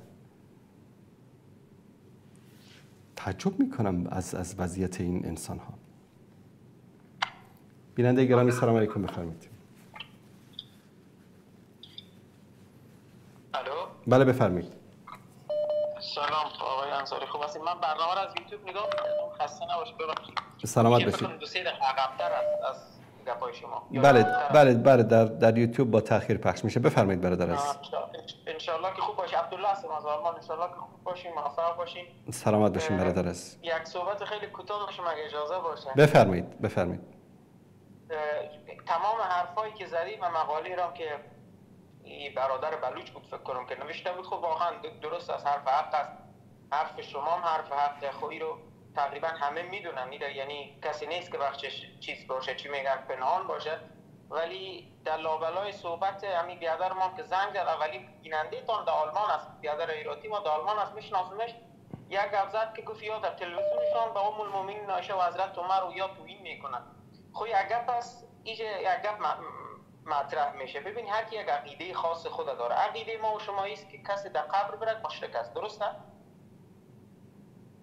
تنها به قبر رفتن مشرک نمیشه، یعنی خیلی موارد دیگری هم هست که انسان مشرک. یعنی توسل به غیر الله و استغاثه به غیر الله شرک است، مشرک است طرف. خواستن غیر الله شرک است. بله بفرمایید. دقیقاً، یعنی عقیده کل مسلمان هاست، یعنی عقیده قرآنی ما و شما. بله. الحمدلله. بعد نال ما همیشه تقریبا 400 میلیون تشیعه، چون تقریبا شاید خیلی تعداد اندکی از تشیع باشن که کار انجام ندن، مشرک میدونیم. و ایره در کتابای ما نوشته کردیم، در کتابای بزرگ ما هست، چی از علمای متأخر و چی از علمای معاصر. کل ما میگیم که آقا کسی که کارا میکنه مشرک است. کسی که مثلا زنجیر میزنه و این کارا میکنه این بدعت در دین است. کسی هم که در دین میکنه دین خارج است، منافق است. پس ما عقیده ما به است که و عقیدهشان به است که حضرت عایشه، حضرت عمر و اشخاصی در اسلامی کارا را کردیم. پس ما نمیتونیم عقیده همدیگه را توهین بکنیم، یعنی به خاطر عقیده یک طرف دو بزنیم. اگه اونطوری باشه خیلی ما باید تمام انسان‌های روی زمین، چی یهود، چی نصارا، چه بودایی و چه نمیفهمم آتش پرستا و زرتشتیا و نمیفهم گبر، همه رو باید ما توهین کنیم و دو بزنیم که همچین چیزی اصلا نه قرآنی رو توصیه کردن، نه محمد صلی الله علیه و سلم، نه اصحابشون، نه اهل بیتش و نه کتابای ما. اگه ما حرفم اشتباهه که بگین اشتباهه. نه ببین برادر عزیز، توهین کردن، فحش دادن، هیچ سنی عاقل این کار رو نکرده. حالا یک انسان عوام جاهلی بیاد این حرف رو بزنه، توهین اهانت بکنه، اون حسابش جداست. نه علمای ما، نه بزرگان ما، نه رؤسای مذاهب اهل سنت، هیچ کدامشان به شیعیان توهین و تکفیر حتی نکردن. این رو شما اگر دارید یک نمونه برای ما بدید. توهین نکردن اهانت نکردن به این معنی نیست که ما اونها رو به عنوان برادران مسلمان خودمون قبول بکنیم. متوجه هستید؟ نه گپتان صحیح است، گپتان سند است، گپتان هیچ اشکالی درش نیست. درست. اما من منظورم این بود هر کسی برای خودش یک عقیده داره. کسی که دو بزنه اوکی است. مثلا یکی بیا بگوید عمر مثلا این تو بیادبی هم میشه، عمر مثلا امور یک چیز که دارن یا اورا به حضرت عمر چیز میتن که میگن ما در زمان خودمون ازدواج میکردیم یا چیز جالیت که میگن نعوذ بالله لواطکار بود. این دو زدن تو این است اوکی است. ولی اگر ما مثلا میگیم این طرف به خاطری که میگه عمر از جنگ فرار میکرد، عمر مثلا با علی جنگید، ابوبکر با علی جنگید و مثلا عایشه فتنه انداخت، منافقت کرد، اگر ما بگوییم آره یا توهین است، این توهین نیست، این عقیده طرف است. این توهین نمیشه به نظر من. این عقیده یکی میشه. درست است به مذهب ما این توهین میشه ولی این عقیده طرف است. الان اگر ما میگیم هر کی که سر قبر میره و از قبر استغاثه میخواد، از مرده استغاثه میخواد و یک نفر صدا میزنه در خفا و در آشکار صدا میزنه، این مخالف قرآن است، این مشرک است. کسی که مثلا زنجیر میزنه این کار میکنی بدعت میاره، 3 وقت نماز میخوانه، این اشتباه است. خب این عقیده مسته. اینا اگه او بگویه این تو این میشه و ما بگوییم تو این میشه، همچین چیزی نیست. چون این بیادر ما کمی از آلمان زنگ زده بود یا میگه فزد. دقیقاً من منظورم شما نیست، همین طرف همین حرف این طرف است. نه ببینید برادر عزیز، یک چیز ببینید، یک مسئله عقیده است، یکی مسئله عقیده است. الان به طور مثال در یک کوچه‌ای، در یک خیابانی در همین آلمان مثلا، درست؟ شما یک همسایه یهودی دارید، یک همسایه مسیحی دارید، یک همسایه شیعه دارید، یک همسایه اسماعیلیه دارید، یک همسایه بهایی دارید، یک همسایه زیدی دارید، یکی هم شما هستید، درست؟ درست. صبح از خانه خارج میشید، طرف یهودی و نصرانی به شما مثلا میگه که آی احمد، شما میگین آی آواری و گود مارنینگ، خلاص تموم شد رفت. زندگی مسالمت آمیز در یک کوچه، درست؟ بله. برادر شیعه تان، همسایه تان است، از در خارج میشه، شما هم خارج میشین، سلام علی جان، میگه سلام احمد جان، حال شما خوبه، خوشی، سلامتی و سلام. هر کس میره طرف کارش، اوکی، مشکلی نیست. پارکی است در منطقه شما، همه شما با خانواده‌تون میرین در اون پارک، میشینید، میگید، میخندید، گاهی اوقات دور هم شاید بشینید با هم دیگه یک چای، قهوه، چیزی هم بخورید. هیچ مشکلی ایجاد نمیشه. و هر کدام از شماها اعتقادات خاص خودتون رو دارید. یهودی میگه که عزیر پسر خداست، مسیحی میگه عیسی پسر خداست، شیعه میگه که علی ولی الله هست، جانشین پیامبر است، عمر این است، اون است. این اعتقادات در دل هر کدومشون هست، درست؟ درست. هیچ کس به هیچ کس توهین نمیکنه، هیچ کس به هیچ کس اهانت نمیکنه. اما اگر همین شیعه از در خانه خارج بشه، بعد از سلام علیک به شما بگه که لعنت به عایشه به خاطر فلان فلان فلان شده، یا عایشه علیاذ بالله زناکار بود فلان بود، آیا بعد از اون همین مودت و رفاقت و دوستی بین شما و این شیعه میمانه یا نمیمانه؟ نه، حرفتان واقعا کاملا منطقی است. دقیقاً من همین رو میگم برادر عزیز، میگم ما هر کداممان اعتقادات خاص خودمون رو داشته باشیم، زندگی مسالمت آمیز داشته باشیم با هم. نه تو به من به اعتقادات من توهین بکن، نه من به اعتقادات تو توهین میکنم، نه تو من رو بکش، نه من تو رو میکشم. هر کس خودش میدونه اعتقادش. لا اکراه فی الدین، در دین هیچ اجباری نیست. لکم دینکم ولی دین، شما رو دینتون، ما رو دینمون، درست؟ اما وقتی که بیاد سر منبر علنا توهین بکنه، بگه عمر اینطوری بود، عایشه اینطوری بود، ابوبکر اینطوری بود، آیا بعد از اون اخوت و مودت و دوستی میمانه؟ نمیمانه.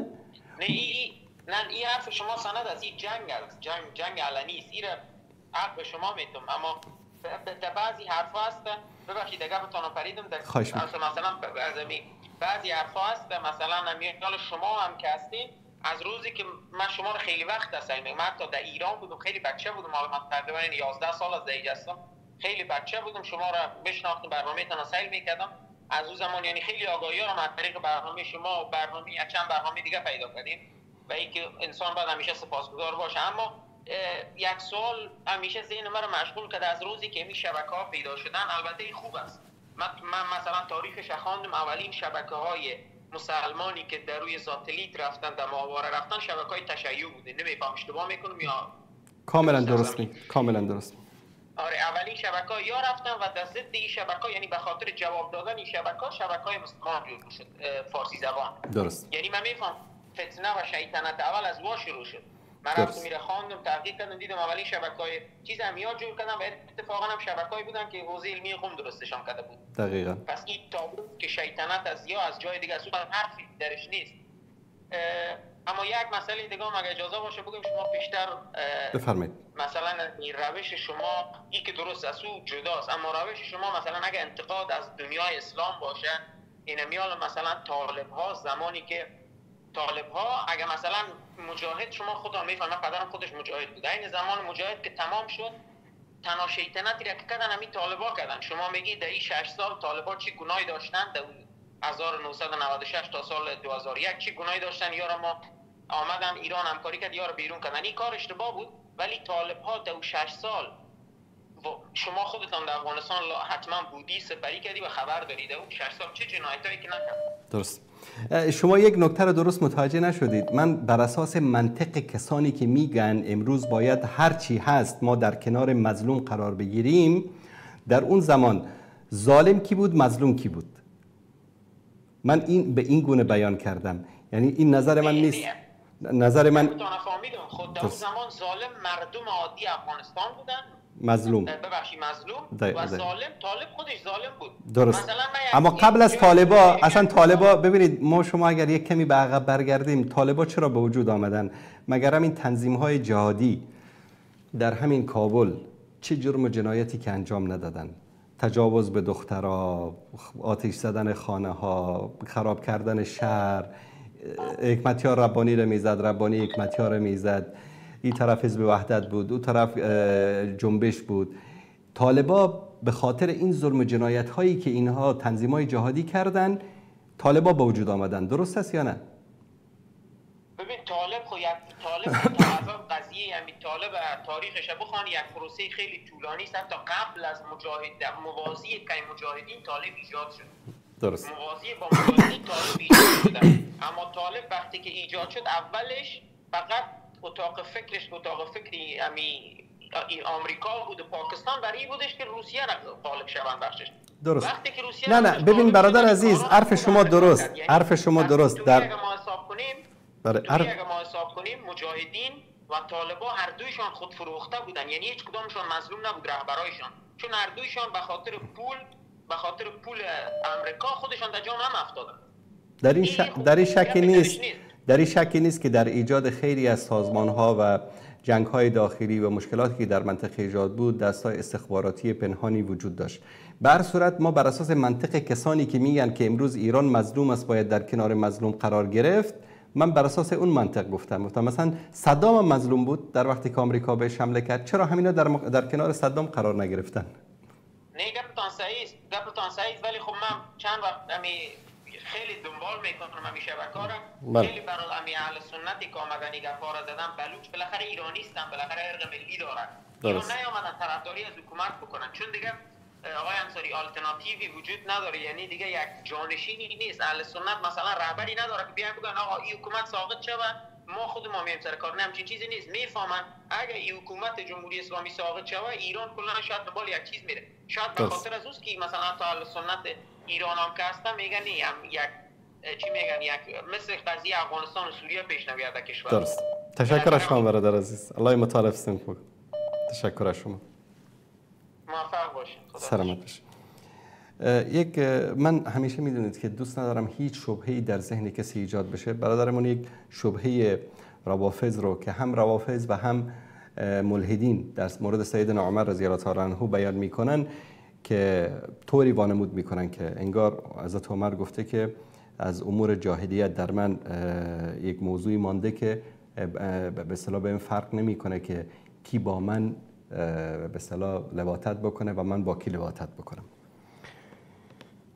خداوند این نسل میمون که منظورم این به اصطلاح ملحدین هستند و نسل یهود، نسل عبدالله ابن سبع یهودی که روافض هستند، الله سبحانه و تعالی نسل اینها را روی زمین برداره.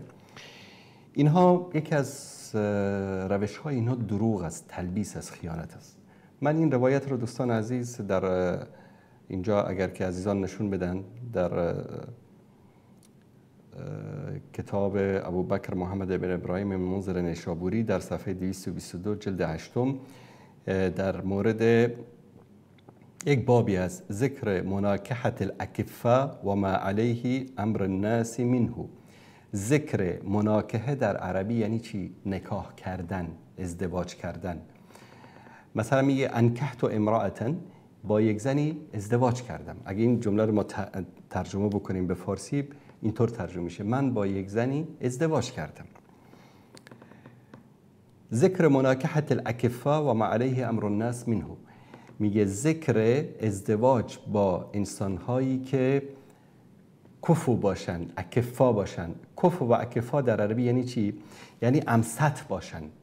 این یکی از شرایط ازدواج، حتی تا امروز هم در مذهب حنبلی به عنوان یکی از شرایط ازدواج مطرح است. در مذهب حنفی نیست، فرق نمیکنه، اما در مذهب حنبلی تا هنوز هم کفو بودن یکی از شروط ازدواج محسوب میشه. یعنی چی؟ زن و شوهر در یک سطح باشن. مثلا یکیش از قبیله قریش باشه، یکی دیگهش برده آزاد شده باشه، میگن اینا کفو نیستن، یعنی امست همدیگر نیستن و این ازدواج اشکال داره. نکاح بکنن هیچ مشکلی نداره، ازدواج بکنن مشکلی نداره، اما این ازدواج میگن مشکل درش ایجاد میشه و این تا جایی درست است. یعنی در بعضی از جوامع، خاصا جوامعی که قبلی باشه، نظام قبلی باشه، درست است. باب در باب چی است؟ نکاح کردن با کسی که امست باشه. بله، در اینجا میگه که اختلف اهل العلم فی باب الكفاءة فقال طائفة الكفاءة في الدين واهل الاسلام كلهم بعض لبعض اكفاء لذلك قال مالك بن انس. میگه اهل علم در این مورد اختلاف دارن که آیا همست بودن یک طایفه با یک طایفه دیگه امست بودن در دین است یا در اسلام است یا نه، باید در مسائل قوم و زبان و علم و دانش و ثروت و اینها هم باید همست بودن در نظر گرفته بشه. قال مالك ابن انس قال ابن قاسم سألت مالكا عن نکاح المولى في العرب فقال. میگه در مورد نکاح به اصطلاح مولا کی رو میگن؟ غلام آزاد شده.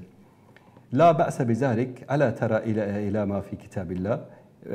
امام مالک میگه که هیچ اشکالی نداره با کسی با غلام دخترش رو به یک غلام بده، هیچ اشکالی نداره، غلامی که آزاد شده باشه، چون که الله در کتابش میگه یا ایها الناس انا خلقناکم من ذکر و انثی و جعلناکم شعوبا و قبائل لتعارفوا ان اکرمکم عند الله اتقاکم. مگر ندیدی که الله میگه که ای انسان ها، ما شما را از یک زن و مرد آفریدیم، شما را قوم و قبیله ساختیم تا هم دیگر را بشناسید، بهترین شما در نزد الله با تقواترین شماست. به خاطر همین میگه در اینجا مسئله کفو بودن همین دین و اسلام است، یعنی قوم و قبیله و نژاد و زبان و این چیزا اصلا مطرح نیست. و ذکر دیگری میکنه قضیه از زبان امام مالک در اینجا ذکر میکنه که کسی به نام فاطمه بنت ولید بن عتبه بن ربیعه با کسی ازدواج کرده بود و این مسائل ازدواج قریش با غیر قریش یا بنی هاشم با غیر بنی هاشم امروز حتی در بین سادات در افغانستان هست. یعنی کسی که از سادات باشن، سید باشن، دختر به غیر سید نمیدن، از غیر سید دختر میگیرن به سید دختر نمیدن. یا مثلا طرف انصاری است میگه که من دخترمو به غیر انصاری نمیدم اما از غیر انصاری دختر میگیرم. یعنی این اعتقاداتی است که در جایی در اسلام نداره اما به عنوان یک بحث فقهی وجود داشته. بعد از اون وقال ابو بکر وقد روى عن عمر بن خطاب رضی الله عنه انه قال، میگه از عمر بن خطاب روایت شده است که ایشان گفت ما بقی فی شیء من امر الجاهلیه، در من هیچ چیزی از امور جاهلیت باقی نمانده است غیر انی لست لا ابالی ای المسلمین نکحت و ایهم انکحت. میگه که در من هیچ چیز از امور جاهلیت نمانده، یعنی کلا اون اعتقادات زمان جاهلیت در من از بین رفته. فقط یک چیزی است که در من وجود دارد و آن این که با کدام یک از مسلمانان ازدواج بکنم و کدام از مسلمانان با من ازدواج بکنن. یعنی چی؟ یعنی به کدام از مسلمانان دختر بدهم و از کدام از مسلمان ها دختر بگیرم. امروز این عادتی هست که در خیلی از مسلمان ها وجود داره. فرق نمیکنه براش که مثلا زنش مسلمان چینی باشه، آمریکایی باشه، روسی باشه، قرقیز باشه، قزاق باشه، ازبک، تاجیک باشه، هیچ فرقی نمیکنه. اما بعضیا نه، میگن که ما فلان قوم هستیم، فلان قبیله هستیم، مثلا پشتون به تاجیک زن نمیده، تاجیک به پشتون زن نمیده. در اینجا نکحتو یا انکحتو در اینجا مسئله ازدواج است. یعنی میگه که سیدنا عمر میگه که برای من فرق نمیکنه که به کدام یک از مسلمان ها دخترم رو به عقد ازدواجش در بیارم و از کدام یک از مسلمان ها دختر بگیرم، برای خودم یا برای فرزندانم.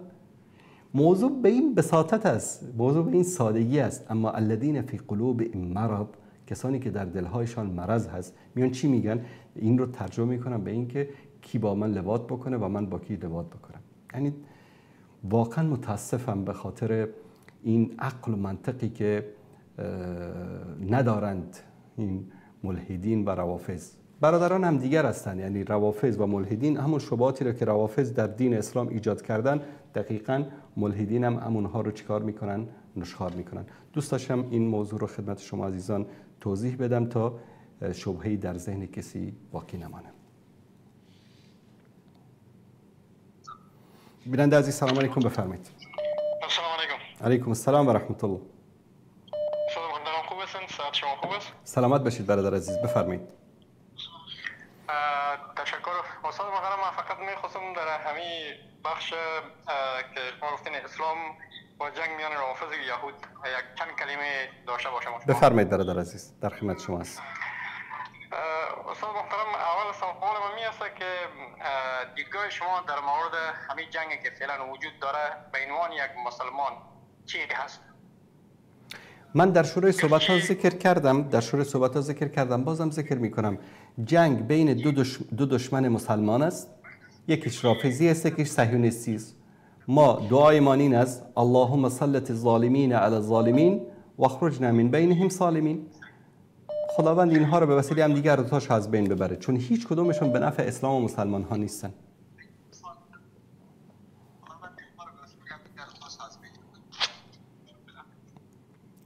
دوست عزیز اگر از طریق تلفن بله بفرمایید. من حرف شما را قبول دارم و یک سوال دیگه از شما دارم.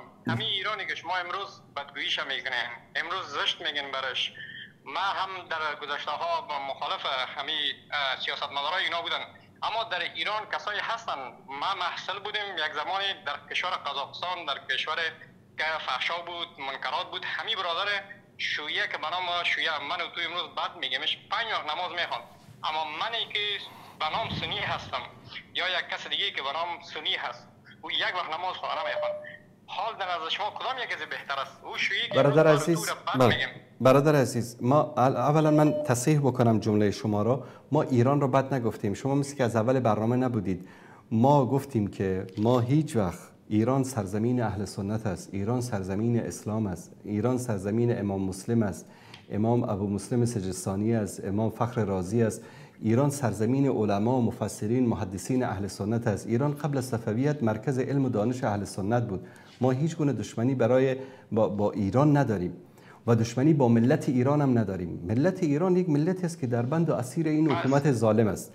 ثانیاً در مورد شیعه یک لحظه من حرفم تمام بشه برادر عزیز. دشمنی با شیعه هم نداریم، حتی شیعیان رو کافر هم نمی‌داریم. من اینو بارها در برنامه تکرار کردم. ما عموم شیعه رو کافر نمی‌داریم. دشمنی ما با این نظام است، با سران این نظام که در جنایت بر علیه مسلمان ها در عراق، در سوریه، در افغانستان، در یمن، در پاکستان، در سرزمین های مختلف دست داشتن و در جنایت بر علیه اهل سنت ایران صدها و هزاران نفر از اهل سنت ایران، از علما، از دعوتگران اهل سنت به دست این حکومت قتل عام شدن. ما مشکلمون و نفرت ما از این حکومت و از سران این نظام است، فقط لا غیر. ما با ملت ایران، با سرزمین ایران هیچ مشکلی نداریم. وانگهی من بارها گفتم مؤمن بودن، وارد بهشت شدن به این ربط نداره که بالا من چون اسمم سنی است من حتما یک قوالب و به اصطلاح قرارداد وارد شدن به بهشت در دست من هست، من وارد بهشت میشم و او که شیعه است وارد جهنم میشود. هرگز اینطوری نیست. این اسما هیچ فرق نمیکنه. کسی که موحد است، کسی که مسلمان است، کسی که تابع قرآن و سنت است، کسی که محبت اولیای الهی، اهل بیت و صحابه رو در دل داره، اونها هستن که وارد بهشت میشن. شیعه و سنی فرق نمیکنه. شاید یک سنی وارد جهنم بشه، یک شیعه موحد وارد بهشت بشه و عکسش هم درست است. گپ شما درست استاد محترم. تشکر از شما. استاد من یک سوال دیگه دارم، بفرمایید. همه شما چند وقت قبل آمدین و در مورد ای که به نام نصرت الله صاحبی، یکی از جوانای مبلغ و یکی از جوانای دعوتگر ما شما هست که در مورد عرب ها حرف زده بود و انتقاد داشت در مورد از اینکه دختران خود آورده بودن پیش روی ترامپ و اونها بالای اونها انتقاد کرده بودن. یکی دیگه از علمای افغان ما همچنان بالای اونها انتقاد کرده بودن. شما اومدین دفعتا یک کلیپ ساختین و هر چیزی که نیاز بود شما برای اونها فدا کردین. سوال من این است، در زمان پیغمبر صلی الله علیه و آله همچنان بعد از پیغمبر صلی الله علیه و آله صحابه همچنان مشکلات خود داشتن در بین خود. یک نمونه بارزش جنگ بین حضرت علی کرم الله وجهه و معاویه رضی الله عنه بود. و به این شکل مشکلات دیگه که وجود داشت. حالا سوال من این است، در زمان فعلی صهیونیست که کودک فلسطینی را میکشه، به شهادت میرسانه، آب و نانش قتل میکنه و فرزند سوری را میکشه، عراقی را به قتل میرسانه و همین ایران درست است. من هم به عنوان یک مسلمان مخالف سیاستمدارایش هستم، مخالف رهبرهایش هستم. اما آیا به عنوان یک مسلمانی که شما فهمیده هستین، ما همیشه وقت تعقیب میکنیم به عنوان یک جوان مسلمان برنامه‌های شما را از شما میآموزیم. امروز میایین دایی که شما همین وحدتی که نیمی که وجود داره همین را شما حفظ بکنین، شما این تفرقه میاندازین. این واقعا ما به عنوان یک جوان مسلمان ما این توقع را شما نداشتم. مثلا کجاش تفرقه است؟ کجاش تفرقه است؟ اینمی خودش تفرقه هست که شما میایین یک دولتی که سیاستمدارایش اشتباه میکنن و یا هم کسایی که در اساسا یک اندازه اشتباهات دارن و اونها امروز در مقابل بنام خود مسلمان هستن، اما اونها میان در مقابل صهیونیسم استاد میشن. در همین ایرانی که شما مقدر بعد برش میگین در مقابل صهیونیسم استاد شد. در کجا استاد شد؟ کی استاد شد؟ در کجا کی استاد شد؟ مگم از حماس دفاع همت نکرد. الان ببینید یک حماس مگم نگفتن که اینا بله رهبر حماس یحیی سنوار ببخشید یحیی سنوار رحمت الله علیه خودش نگفت که ایران اگر نمی بود ما به طور مثلا این همه پیشرفتایی که داشتیم. بله خالد مشعل برادر عزیز شما ببینید برادر عزیز سعودی که شما یک قدر ازش حمایت میکنین، از همین اهل که شما یک قدر ازش دفاع میکنین، مطمئن هستم شما حمایت هم میشین. کدام اقدام عملی را انجام داد؟ خب تمام شد. الان حرف شما اجازه میدید که منم صحبت بکنم؟ بله. در مورد صاحبی صاحب من قبلا هم توضیح دادم، در همون برنامه هم توضیح دادم. برادر عزیز شما از کدام ولایت افغانستان هستید؟ میشنوید صدای من رو؟ دوست عزیز؟ خب من از ولایت لغمان هستم. از ولایت لغمان، درست. مثلا من از هرات هستم، شما از لغمان هستید، اون یکی از فراه هست، این یکی از کابل است، اون یکی از مزار است. مثلا یک لغمانی دزدی کرد، درست؟ بله. من بیام در برنامه بگن این لغمانی هایی که دزدی کردن، این لغمانی هایی که مال مردم رو چور کردن، به شما بر میخوره یا بر نمیخوره؟ بله برام بر میخوره. خب الان آیا کسانی که امروز در فلسطین از 70 سال 80 سال به این طرف در مقابل صهیونیست‌ها در همین 2 سال اخیر بیش از 60,000 نفر شهید دادن، امینا عرب هستن یا مزاری هستن؟ قومای صاحبی صاحب عرب هستن. خب الان صاحبی صاحب میه در برنامه چی میگه؟ این عرب های بی غیرت که دخترانشان را در مقابل کفار میرقصانن. خب اگر مرد هستی بگو که اماراتی های بی غیرت، بگو که مثلا فلان کشور بی غیرت، چرا نام کشور رو نمیگیری؟ چرا میگی که حتی یک گوش کنید برادر عزیز، گوش کنید. صحبت کردید، من گوش کردم، من حرف منو گوش بکنید. نام رئیس جمهورش رو بگیر، نام رئیسش رو بگیر، نام همون کسایی رو بگیر که دخترانشون رو در مقابل ترامپ رقصاندن. تو میگه عرب های بی غیرت، یعنی در اینجا فلسطینی هم عرب است، مصری هم عرب است، سودانی هم عرب است، کشورهای خلیج هم عرب است، الجزایر و مغرب و تونس هم عرب است. از این گپ بوی قوم پرستی میاد برادر عزیز. نمیگم که صاحبی صاحب قوم پرست است، میگم که بوی قوم پرستی میاد. ما باید در انتخاب کلمات ما دقت بکنیم. متوجه هستید؟ به خاطری که یک لغمانی دزدی کرده من نباید به کل لغمانی‌ها توهین بکنم. من به صاحبی صاحب نصیحت کردم. ببینید گاهی اوقات دوستان چی میگن؟ چرا نصیحت پنهانی نمی‌کنی؟ برادر عزیز اگر اونا در گوشه خانه در مهمانخانه خودش صحبت کرده بود، من در مهمانخانه‌اش میرفتم براش صحبت میکردم. در سوشال مدیا صحبت کرده بود، در سوشال مدیا پاسخش رو دادم. و اگر شماره تماسشون رو می‌داشتم بهش زنگ می‌زدم، میگفتم جناب صاحبی صاحب این صحبتتون رو اصلاح بکنید، اشتباهه. اگر من امروز بیام بگم که این ایرانی‌های فلان فلان شده به خاطر اینکه مثلا 4 نفر سران جنایتکار سپاه ایرانی هستن، خب این غلط است، توهین به همه ملت ایران است. ما باید در انتخاب کلماتمان دقیق باشیم. وانگهی شما میگید که این ملت، این کشور ایران که از فلسطین دفاع کرده. دوست عزیز، اگر که یحیی سنوار گفت که ملت ایران، حکومت ایران کمک کرده، خالد مشعل هم در مصاحبه خودش گفت که من پخش کردم در همین شبکه، میگه که ایران به خاطر منافع خودش به ما کمک کرده، فی سبیل الله کمک نکرده. و این یک واقعیت است. با آن کسی که امروز در مقابل اسرائیل از 80 90 سال به این طرف داره میجنگه، ایرانی‌ها نیستن، همین عرب‌ها هستن. فلسطینی هستند، لبنانی هستند، سوری هستند، همین عربا هستند. در جنگ سال 47، در جنگ سال 67، در جنگ 1974 مگر همین عرب‌ها نبودن که با اسرائیل جنگیدن؟ من و شما که نبودیم، ایرانی‌ها که نبودن. وانگهی از 2 سال به این طرف غزه به خاک و خون کشیده شد. چرا ایرانی‌ها یک از این موشکایی که امروز تل آویو رو باش زدن، چرا به سمت اسرائیل شلیک نکردن در دفاع از غزه؟ چرا؟ استاد محترم، من این سوال از شما میگیرم. بفرمایید. من این سوال از شما میگیرم.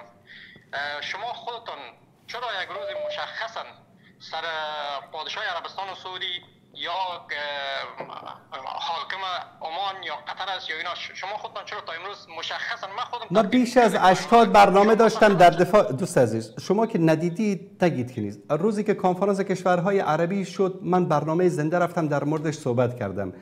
اسم کلیپ نشستند و گفتند و برخاستند. برید در یوتیوب ببینید. من همین الان کلیپش لینکشو در یوتیوب برای شما میدم. این که شما نمیبینید برنامه من رو، این چیز دیگری است دوست عزیز. یعنی قضاوت نادرست نکنید. من وقت بیشتر به شما رو نمیدم. من حرف آخر رو میخوایم بگیم. شما برین به صفحه وصال حق، شما یک بار سر بزنید که در فیسبوک. وصال حق به من ربطی نداره. وصال حق به من ربطی نداره. وصال حق به من ربطی نداره. ما از 5 سال من در هفته گذشته یک جوانی که شما الگوی ما بودین، بینان یک جوان مسلمان ما میخوایم که با شما اما درد دل خدا باش شما بگیم، بقیه وقت رو من نمیگم. بینان یک جوان مسلمانی که من همیشه شما رو تعقیب میکردم، الگوی ما بودین، همیشه قابل احترام بر ما بودین، در این شرایط فعلی قلب ما را داغدار ساختین. این جدی من براتون میگم. باید دوست عزیز، شما یک لحظه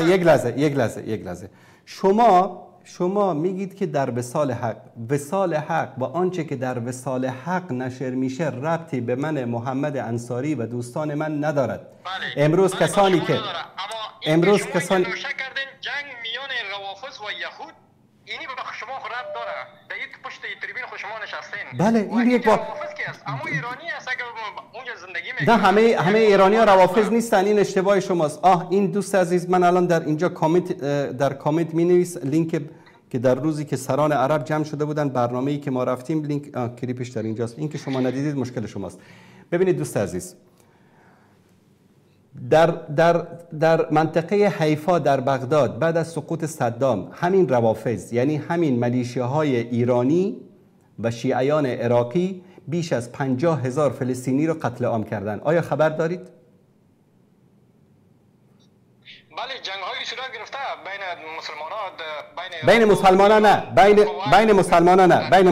نه، بین ملیشیاهای طرفدار ایران و سپاه پاسداران ایران و بین ملت مظلوم عراق. آیا در سوریه 1.5 میلیون، یک لحظه، آیا در سوریه خب شما رو مسلمان قبول بکنید، به من بگید که 50,000 فلسطینی رو چرا در بغداد قتل عام کردن این شیعیان؟ خب بر من بگین که در افغانستان چرا قتل عام کردن مردم هم دیگر خدا؟ چرا عربستان سعودی آمد در افغانستان حمایت کرد، سیاف حمایت کرد، احمد محمود حمایت کرد، مردم عام ما را خب در افغانستان سنی با سنی جنگ کرده. موضوع ما فعلا ایران است. ببینید برادر عزیز، شما مشکل رو با مشکل پاک نکنید. ببینید 1.5 میلیون مسلمان، یک لحظه، یا کشور ایران یا سیاستمدارای شهر مشکلی دارن، هر بدبختی دارن، انسانای کودن هستن، جاهل هستن و انسانای هستن با شما مشکل دارن. در این شرایط شما نباید در مقابل از اونا چرا یعنی من باید فراموش بکنم که 1.5 میلیون زن و کودک سوریه‌ای رو سپاه پاسداران ایران، فاطمیون و زینبیون در سوریه قتل عام کردن؟ باید فراموش بکنم به خاطر که امروز اسرائیل ایران رو زده؟ این چه منطقی است برادر عزیز؟ و این منطق نیست که ما درست است. من گفتم که مسلمانان بعد از سقوط خلافت مشکلات خود دارن استاد. مسلمان از کشور ایران مسلمان است. اگر قدر ما سنی غیرت می داشتیم یک تفنگ طرف اسرائیل فایر می‌کردیم نه. خب برادر عزیز، برادر امروز که طرف اسرائیل داره فایر میکنه در میدان، امروز کسی که در میدان داره با سربازان اسرائیلی در غزه میجنگه مگر پسر خامنه‌ای و رفسنجانی است؟ همین جوانان اهل سنت است؟ یک کمی انصاف داشته باشید. 50,000 نفری که در غزه شهید شدن مگر شیعه هستن؟ همه‌شون اهل سنت هستن. یک کمی عقلمون رو به کار بندازیم برادر عزیز. نه دیگه استاد، هر کسی بخواد در شرایط فعلی بعد از سقوط امپراتور عثمانی هر کسی به نفع کشور خود می‌جنگه. اگر امروز فلسطینی است به خاطر کشور و سرزمین خود می‌جنگه. اگر امروز ایران می‌جنگه به خاطر کشور و سرزمین خود می‌جنگه. به خاطر اگر افغانستانی هیچ وقت من از شما یک سوال بکنم برادر عزیز. برادر عزیز از شما یک سوال بکنم. هر کسی که چه شیعه چه سنی به نام مسلمان جنایت کرد باید ما سکوت بکنیم چون که مسلمان است؟ نه خیر، نباید سکوت بکنیم. پس شما در مقابل جنایات ایران در عراق و سوریه و افغانستان چرا سکوت میکنید؟ من سکوت نمیکنم. همیشه بعد گفته میشن، رد گفته میشن، همیشه وقت ازشان بعد انتقاد کردیم در شبکه‌های اجتماعی، هر چیزی که در توان بوده بین اون یک جمهور مسلمان انتقاد کردیم. امروز که وقتش هست یک سونیست درش حمله میکنه بین اون یک مسلمان به هیچ وقت من نمیتونم که تحمل بکنم. خب اگر مثلا الان جنگ بین اوکراین و روسیه است، درست؟ بله. ما باید حتما طرف یکی رو بگیریم؟ نه خیر، ربطی بر من نداره. خب اینجا ربطی به من نداره. جنگ بین صهیونست ها و بین روافض است. جنگ بین اهل سنت و بین صهیونست ها نیست. استاد محترم، رهبر فعلا خامنه‌ای است. درست است؟ ما آن چیزی که من معلومات دارم یک شخصیت است، آدم اهل کتاب است، آدمی است که میتونه آدم سرش حساب بکنه، کتاب دوست است، مردم دوست است و دیگه و دیگه و دیگه. به این عنوان من خودش رهبرشان رو میبینم و برایشان احترام میکنم و قابل احترام هستند. و این که اوکی، نظر شما هست. اوکی، شما میخواید به هر کسی احترام بکنید. برای من نلسون ماندلا هم قابل احترام است.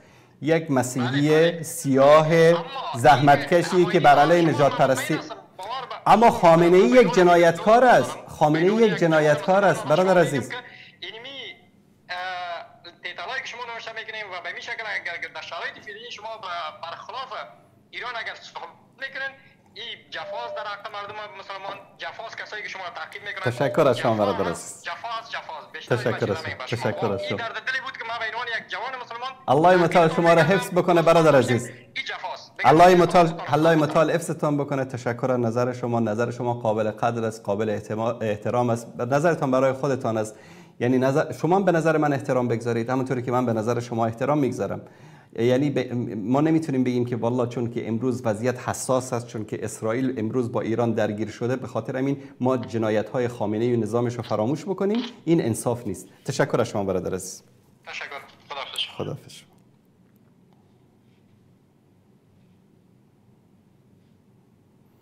بیننده عزیز سلام علیکم، بفرمایید. السلام علیکم و رحمت الله و برکاته. علیکم السلام و رحمت الله و برکاته.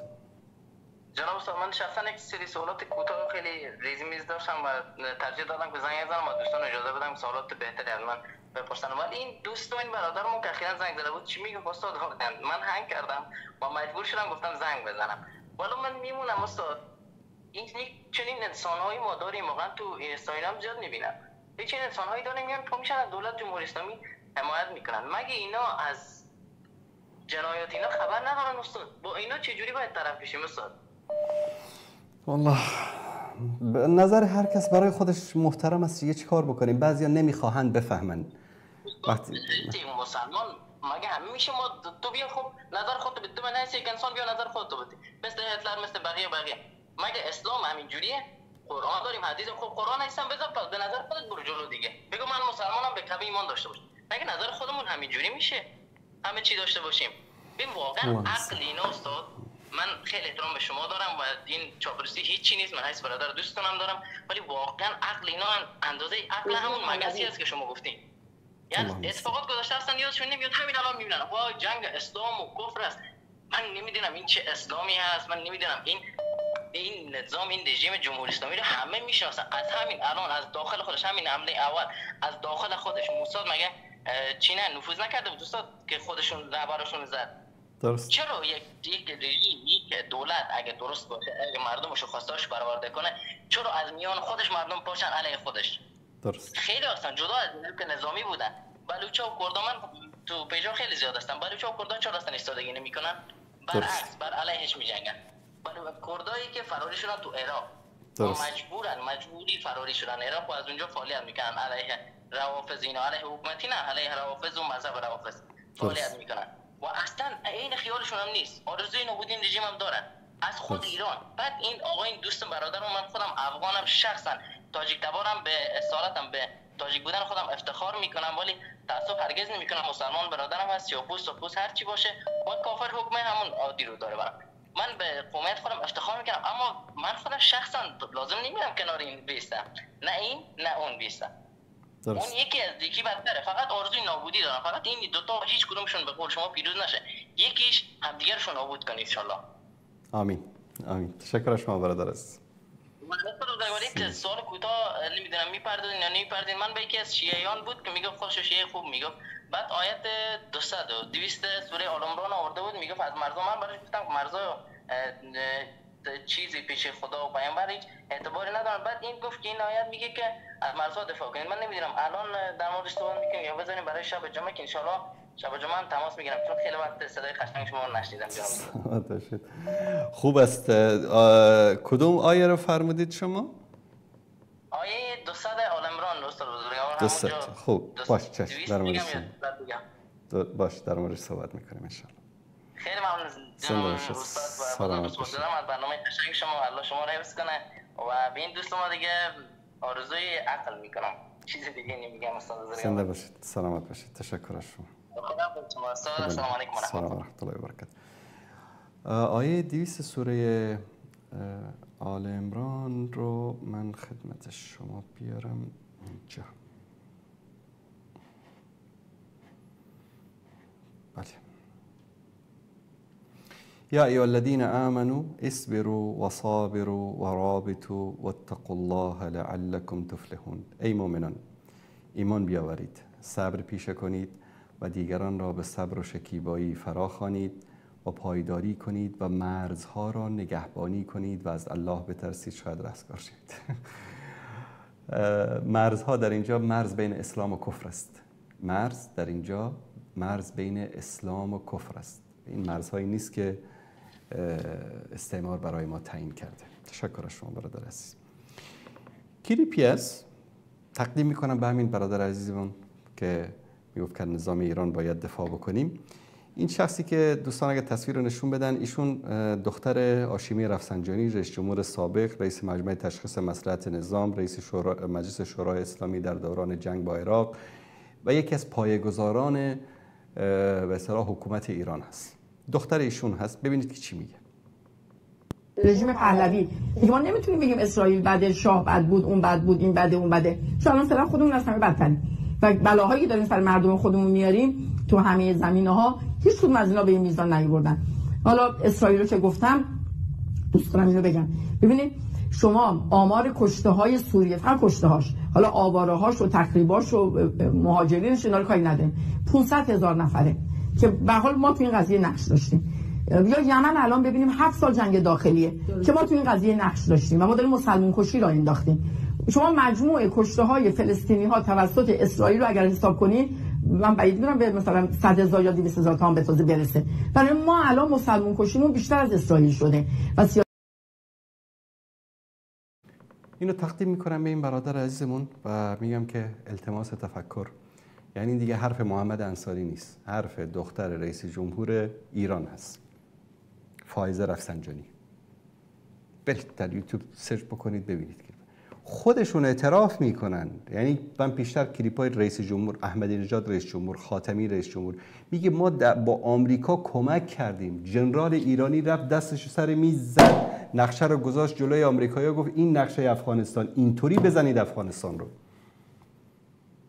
بعد من بیام امروز بگم که چون که امروز اسرائیل زده الهی بزنه همشون رو نیست و نابود بکنه، جنایتکاران این نظام رو، نه ملت شریف ایران رو. یعنی بعضی از انسان ها من تعجب میکنم. یعنی یک کسی ظلم کرد، ستم کرد، من همه چیز رو باید فراموش بکنم این الان میگه که 500,000. تعداد شهدای سوری بیش از 1,000,000 نفر است.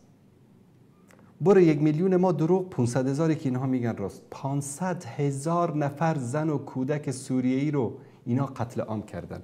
بعد آقا بلند میشه میگه که من باید از این نظام دفاع بکنم و نمیدونم از اینها حمایت بکنم. چرا باید دفاع بکنم؟ چرا باید حمایت بکنم؟ به خاطری که امروز اسرائیلی زدشون. این انتقام الله سبحانه و تعالی است. انتقام الله سبحانه و تعالی است که از اینها داره میگیره. من اگر اینجا بتونم نشون بدم،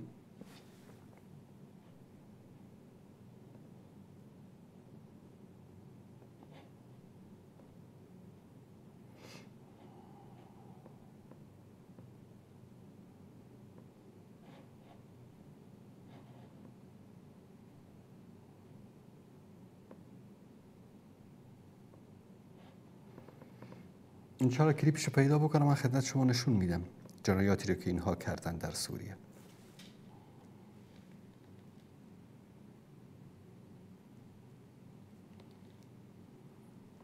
بیننده عزیز سلام علیکم، بفرمایید.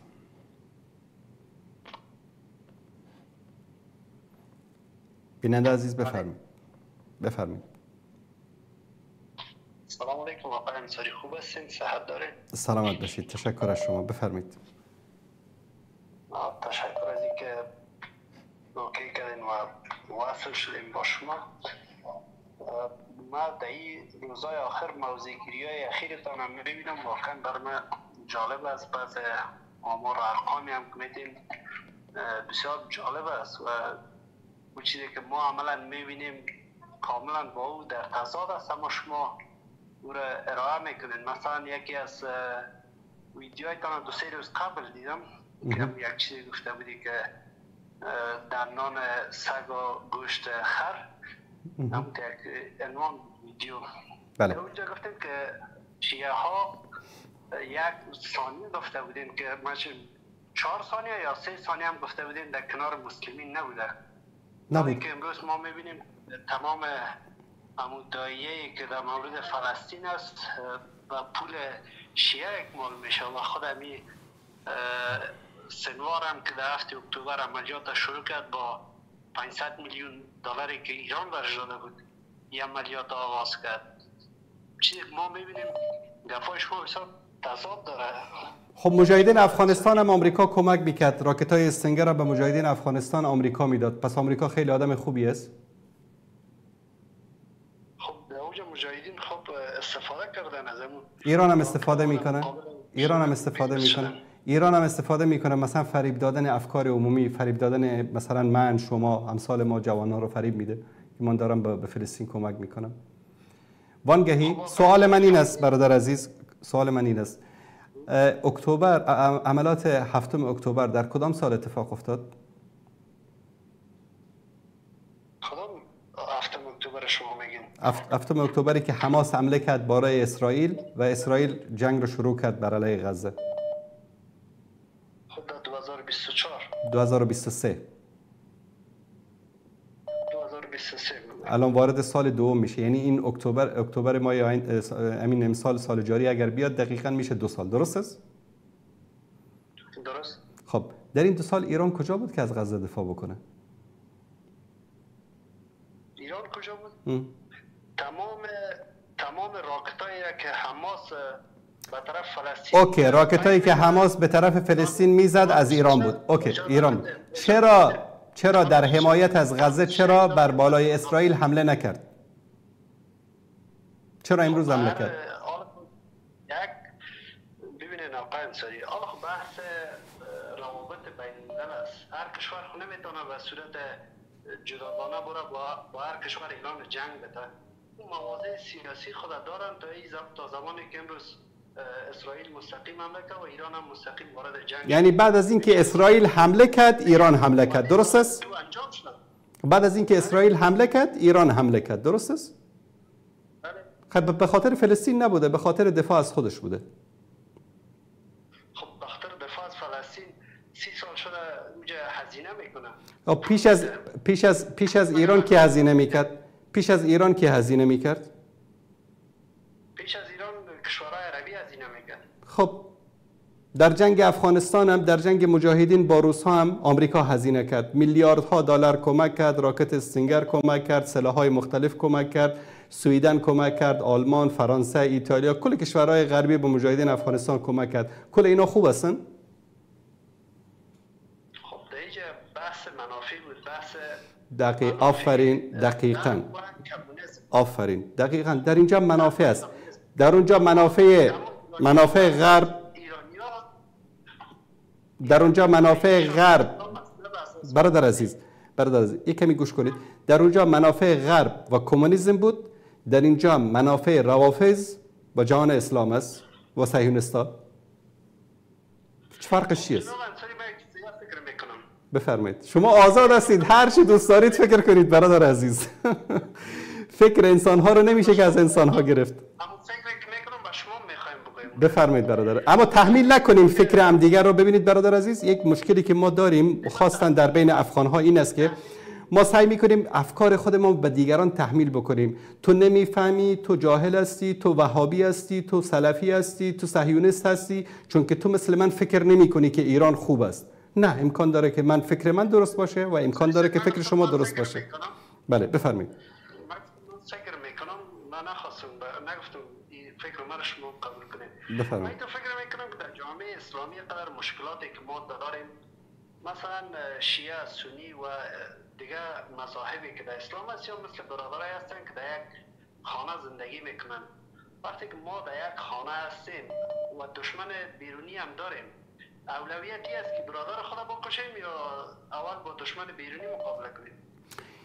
فرق میکنه. مثلا شما الان در خانه سوال از شما فکرتانی است که باید از اول با اینجا مقابله شوای منطقی است؟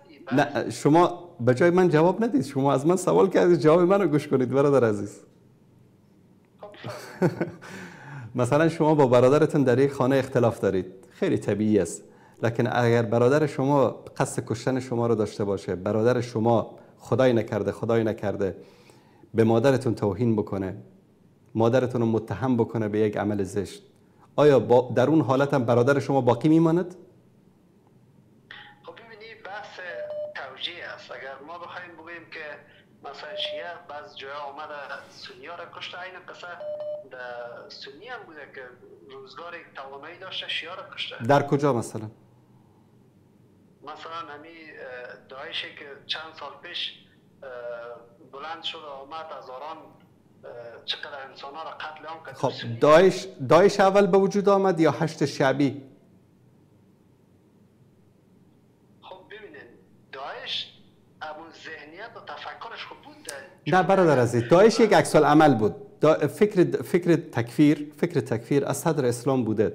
در فکر تکفیر همین تکفیریای داعشیا مرم تکفیر میکنه، تو هم تکفیر میکنه، حکومت‌های اهل سنت رو هم تکفیر میکنه، کل جهان رو تکفیر میکنه، تنها شیعه رو تکفیر نمیکنه. ثانیاً همین داعشیا کی به وجود آمدن؟ وقتی که شیعیان آمدن اهل سنت رو قتل عام کردن، اینا خود به خود مثل سمارق از زمین رشد کردن. درست است یا نه؟ قبل از اینکه سنی کشی بکنن، آیا داعشی وجود داشت؟ بله. نبود. که اهل سنت هم میکشت داعش نبود. اگر بحث شیعه و سنی باشه، صدام از جایگاه اهل سنت میرفت شیعه را میکشت. در کجا کشته شیعه را؟ یک جایی که یک نفر شیعه را کشته باشه به من بگید. یک نفر شیعه را کشته باشه؟ بله. خب حالا اگر بحث تاریخیش باشه، خب ما یادم نیست، اما نکشته برادر عزیز. والله از عدالت صدام این بود که ظلمش بر همه مساوی بود، بر سنی، شیعه، کرد، عرب، ترکمن، بر همه مساوی بود. این از عدالت صدام بود. ثانیاً ببینید هر کس اگر اسرائیل رو زد، اگر خوب باشه، صدام مگر بیش از 70 راکت اسکاد نزد تل آویو رو؟ در سال 1998 تقریبا. ببینید انصاری صاحب، شما از تمام وقایع تاریخی به نفع خودتان استفاده میکنین. نه برادر عزیز، خواهش میکنم، نه این برچسبا به من نمیچسبه. برادر عزیز یک چیز به شما بگم. برادر عزیز خواهش میکنم این برچسبا رو به من نزنید. من در اینجا هر صحبتی کردم با دلیل و مدرک گفتم. شما میگید صدام شیعه رو کشته. یک نفر شیعه رو که صدام به ناحق کشته باشه به من بگید. خب ابو جایی که به حق کشته کجا بوده؟ والله به حقم نکشته، به ناحقم نکشته. نصف ارتش صدام از شیعه بودن. خب حالا ببینید، خب یک ارتش از قبل بوده دیگه در عراق که شیعه هم بوده، در اون سنی هم بوده، اما بحث جنگ فرقه‌ای در عراق قبل از نبود. قبل از صدام بینی یک نفر در جنگ فرقه‌ای ریخته نشده. ابداً. یک نمونه دارید از تاریخ، یک نمونه اگر بیارید باور کنید که من همینجا میگم که شما اصلا حرفتون وحی منزل است از آسمان. یک نمونه نیست. اصلا در زمان صدام چیزی به نام شیعه و سنی و کرد و عرب در عراق نبود. صدام یک از ویژگی‌هایش این بود که دیکتاتور بود. دیکتاتوری که ظلمش عادلانه بود. ظلمش عادلانه به این معنی که ظلمش و مساویانه در بین عرب و ترکمن و کرد و شیعه و سنی و مسیحی همه تقسیم کرده بود. و این کشورها ببینید، این کشورها، من آشنایی که من از عراق دارم شاید شما 10% هم نداشته باشید. مردم عراق، من از نزدیک با مردم عراق آشنایی دارم، زندگی کردم با مردم عراق. مردم عراق در زمان صدام ثروتمندترین مردم منطقه بودند. در ناز و نعمت زندگی می‌کردند. فرزندشون به دنیا می اومد، از روز اول شیعه و سنیش از طرف دولت حقوق داشت. تعلیم مجانی بود، صحت مجانی بود، همه امکانات دولت مجانی بود برای مردم. از وقتی که این حکومت ایران آمد عراق رو اشغال کرد و این شیعه سر قدرت شدن، امروز فقیرترین، بدبختترین، دربدرترین ملت عراق است. خب من فکر نمی‌کنم اون چیزایی که شما میگین دقیق باشه، چون در سالهای ابتدایی شاید همون قسم بوده باشه، اما سالهای اخیری که صدام بود با تازه که برطرف کرد و تحریمایی که شد، بعد از اینکه تحریما شد، درست، بعد از اینکه تحریما شد وضعیت اقتصادی عراق خراب شد. بله، بعد از اینکه تحریما شد. تر بودن نسبت به امروز شاید شرایطشان نسبت به سالهای اخیر از اوج خوب باشه، اما من در تاریخ عراق قدر مطالعه هم ندارم و نمیخوام در مورد از زیادتر بحث کنم. بحث آمد سر از همون گپ قبلی ما و شما که بحث برادر و مشکل با همسایه بود. نه، برادر ما نیستن. خداوند اینها رو جنجالایی که بین اهل سنت و اهل تشیع از گذشته بوده و شاید در آینده هم باشه، اما من فکر میکنم که اولویتی است که تمام جهان اسلام در کنار ایران باشه، نسبت به جای از اینکه ما بیایم به ایرانیات اختصاص کنیم. دالی که تنها کشوری که مستقیم با امریکا درگیر شده و با اسرائیل درگیر شده ایران بوده و عملا درگیر شده. خب کاوشان برادر عزیز، شما مادامی که به نظر شما چرا درگیر شدن؟ چرا؟ مگر همین هفته گذشته در عمان همین صهیونیستا و آمریکا و ایران سر میز مذاکره نبودن با هم دیگه؟ چرا درگیر شدن؟ خب ببینید جناب انصاری صاحب، شما سوال قبلی را تکمیل نکردین، باز رفتین به بحثای دیگه. نه، بحث شما باز کردید، بحث جدید. برادر اول تصفیه حساب کنید. نه، برادر ما نیستن. خداوند هرگز اینا رو در دنیا و آخرت برادر ما نکنه. انما المؤمنون اخوه، مؤمنین با هم دیگه برادر هستن. اینا برادران ما نیستن. خداوند لعنت کنه این برادری رو در دنیا و آخرت. ببینید انصاری صاحب، شما پیشتر گفتین از تکفیریا با ولی یاد کردین، اما از دید ما مثلا شما یک ورژن شاید نوتر تکفیری باشه. برادر عزیز، من که وقتی میگم برادر ما نیستن تکفیری شدم؟ توبه خدایا، من میگم برادر ما نیستن. خب اما ما تو فکر نمی‌کنم که شیعه شما دوست دارید شیعه میگه که ببینید، شیعه میگه که اهل سنت برادر ما نیستن. میگه سگها ارزششون از اهل سنت بیشتر است. اینو در کتابایشان میگن. یک نمونهشو بیارید که گفته باشن شیعیان برادران ما نیستن. من در 4 مذهب اهل سنت یک کتاب بیارید که گفته باشن شیعیان برادر ما نیستن. شما همین لحظه به عنوان عالم دین گفتیم که نیست برادر ما. برادر عزیز، دوست گرامی، میگم من اعتقاد من این است که این روافض برادران ما نیستن. شما اصطلاحات شرعی رو باید بدانید. فرق بین روافض، فرق بین شیعه، فرق بین اهل سنت، اینها رو باید بدانید. روافض اهل سنت ما نیستن، برادر ما نیستن و الله سبحانه و تعالی اینها رو در دنیا و آخرت برادر ما قرار نداد. تشکر از شما برادر عزیز. تشکر از شما. تشکر از شما.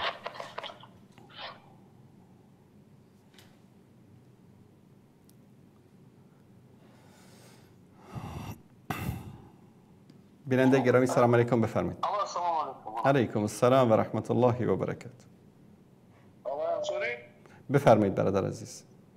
من یک شهروند تاجیکستان از کشور روسیه با شما تماسم، اجازه است سخن کنم؟ بفرمایید، سخن کنید. سوال من اول از شما این است که ما برنامه شما رو دنبالگیری داریم. شما در این برنامه تو میگوید که یعنی مردم ایران برادران ما نیستن. نگفتم مردم ایران برادر عزیز، مردم ایران نگفتم. روافض. روافض. روافض. بگذار روافض. بله. بگذار روافض. روافض که یک دو سی نفر نیستن، ما هزار میلیون نفر. میلیون باشن، خدا کنه میلیارد باشن، برادر ما نیستن. اینا مسلمان نیستن. روافض مسلمان نیستن، شیعیان مسلمانن. روافض مسلمان نیستن. روافض کسانی هستند، روافض کسانی هستند که قائل به تحریف قرآن هستند. میگن القرآن الذي نزل به جبرئیل الی محمد صلی الله علیه و سلم کان 17,000 آیه. قرآنی که جبرئیل به محمد نازل کرد 17,000 آیت بود. کسایی که به این عقیده هستند اینا روافض هستند. این گونه اختلافات لفظی معنوی نیز در بین اهل سنت و جماعت و عقاید بین اهل سنت و جماعت نیز وجود دارد. مثلا از این گفته شما برمی‌آید مثلا وجود دارد. مثلا بسیار است.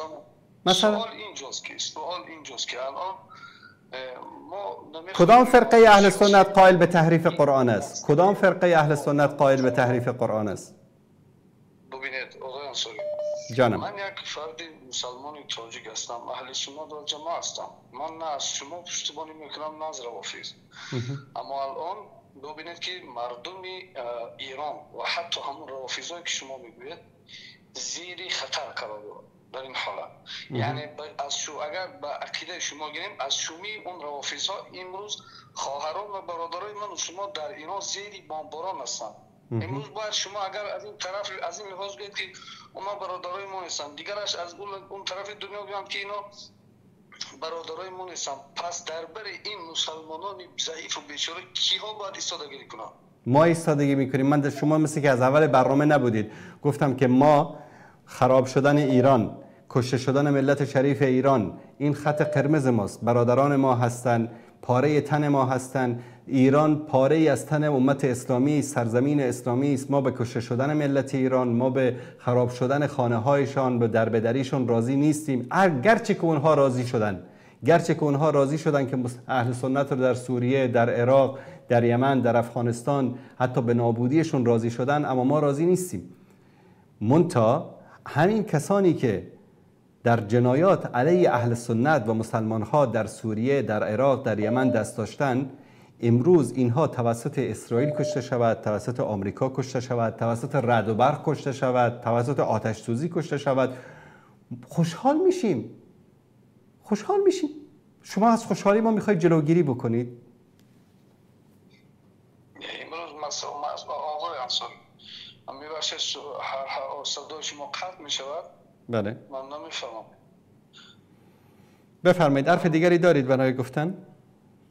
آقای انصاری، من در آخر من سخن رو طولانی کردنی نیستم، اما ما همچون مسلمان اهل سنت و جماعت در این لحظه هایی که خب این اگر به جرم روافض شده است، به جرم کسی که نباشد که امروز بالای سری برادران و خواهران من و شما از ایران که در این ساعت های مدهش قرار دارن، از من و شما فقط اولا دعا کردن از پروردگار رب العزت که خداوند به اونها نصرت دهد. همین دعا رو من در اول کردم، همین حرف رو در اول گفتم.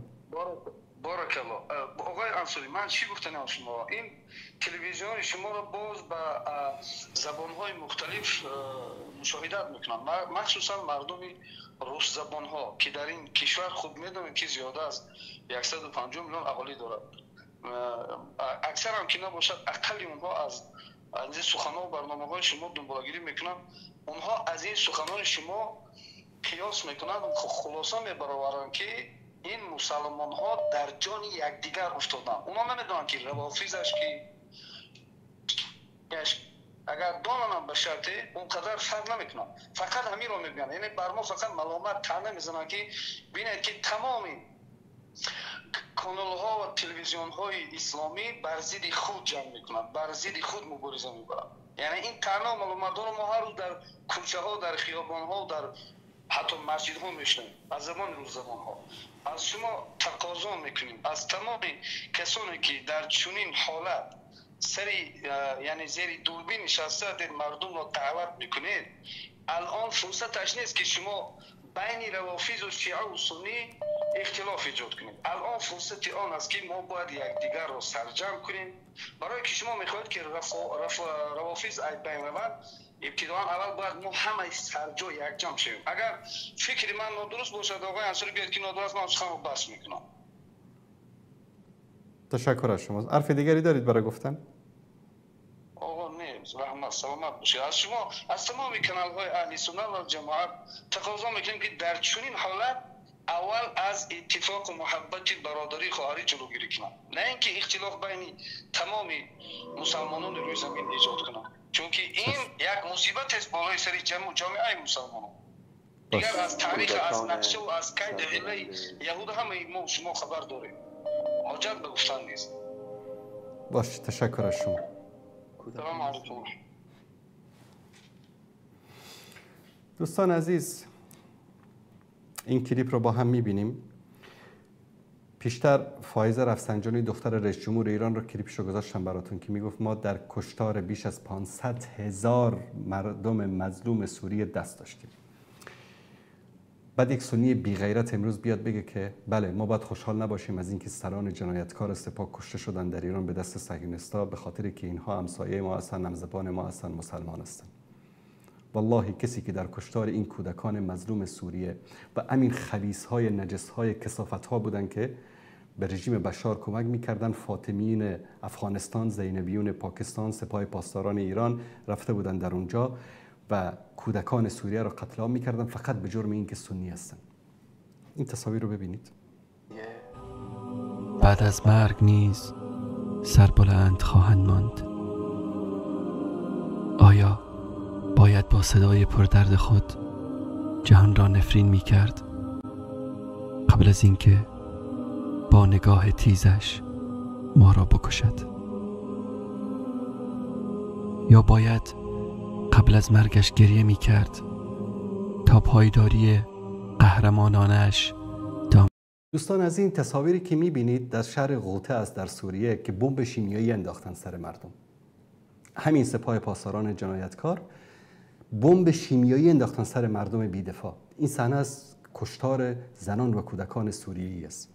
من اینو فراموش بکنم بگم نه اینو فراموش میکنم، امروز میرم با شما میگم دردی میکنم، والله توف میکنم به زنده و مردتون شما جنایتکاران قرن. با من گیر ما نشود. آیا باید تا دم مرگ فریاد میزد تا اینکه سکوتش ما را حتی در خواب نگران نکند؟ یا نه باید این گونه می‌مرد تا ما را دوباره از پرتگاه سقوط نجات دهد؟ قتل عام‌ها را میشماریم، تعداد قربانیان را تک تک میشماریم. این صحنه ها بارها تکرار می شود و با هر صحنه‌ای اظهار درد و غم و اندوه می کنیم. صدها بار این گونه تصاویر را نگاه می کنیم و با تمام وجود احساس غم و اندوه می نماییم. برای اینکه بهتر آنها را درک کنیم احساس می کنیم اینها فرزندان خود ما هستند و همیشه سعی می کنیم تا برای هر تصویری جوابی داشته باشیم، اما متاسفانه هیچ نتیجه‌ای ندارد. تصاویر مرگی که بارها تکرار می شود. خودش حیران کننده است، اما تنها جوابی که در فضا طنین افکنده است این است که خوشا به سعادت کسانی که با عزت و سربلندی از این جهان ددصفتان رخت سفر بستند. بله، کودکان سوریه در خانشیخون و شهرهای دیگر سوریه همیشه این گونه از بین ما می روند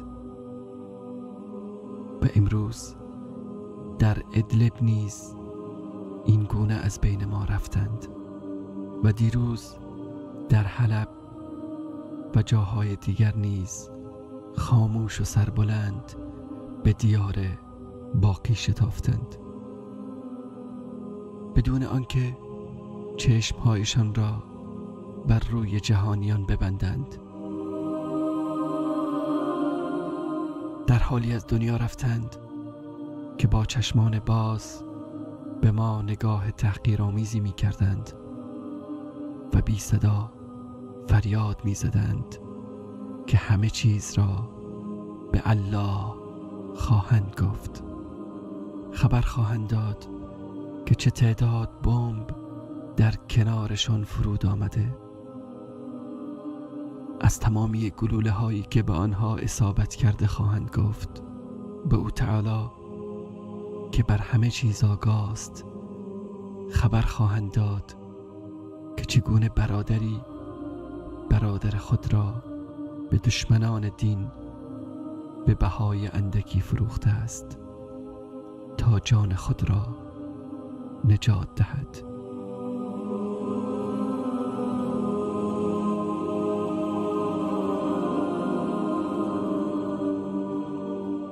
از حال آن منافقینی که با شعار دفاع از مستضعفان کودکان مظلوم سوریه را به خاک خون کشیدند. آری، الله متعال از تمامی رویاهای کودکانه‌ای که به واقعیت نپیوسته و از تمامی آرزوهایی که در درون کودکان مظلوم مرده است آگاه است. از هر چیز کوچک و بزرگی که از آنها به سرقت رفته با خبر است.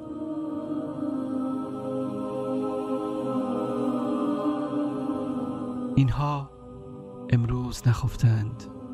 آری، اینها امروز نخفتند، بلکه قبل از این نیز لرزه بر اندامشان افتاده بود، اما کسی بر آنها آبی نمی پاشید. با هر بمب و خمپاره‌ای که بر سرشان فرود می آمد دلهایشان می گرفت، اما امروز بدنهای لرزان و برهنه این کودکان مظلوم فریاد می زند.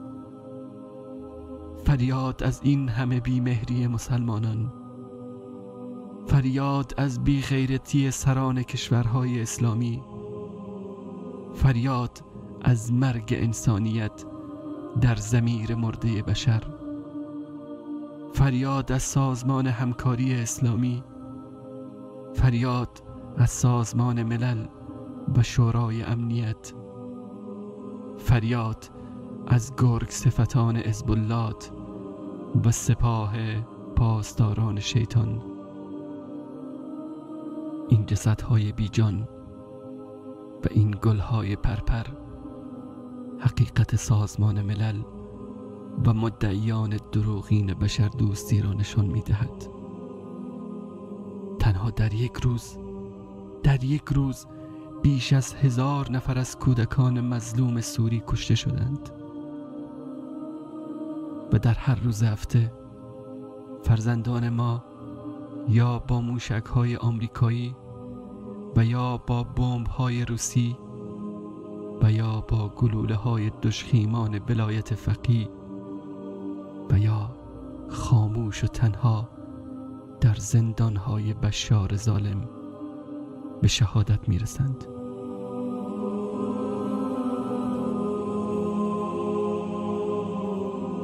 کودکانی که در آغوش پدر و مادر جان میدهند، کودکانی که زیر خروارها خاک و سنگ زنده زنده دفن میشوند و استخوان‌های کوچک و جسم بیرمق آنها که روزها گرسنگی کشیده است پاره پاره می شود. زندانیانی که بعد از شکنجه های طولانی می میرند.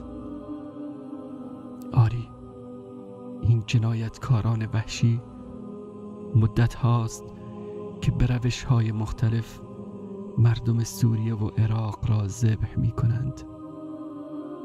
آه، چقدر سخت است در این دنیا نفس کشیدند.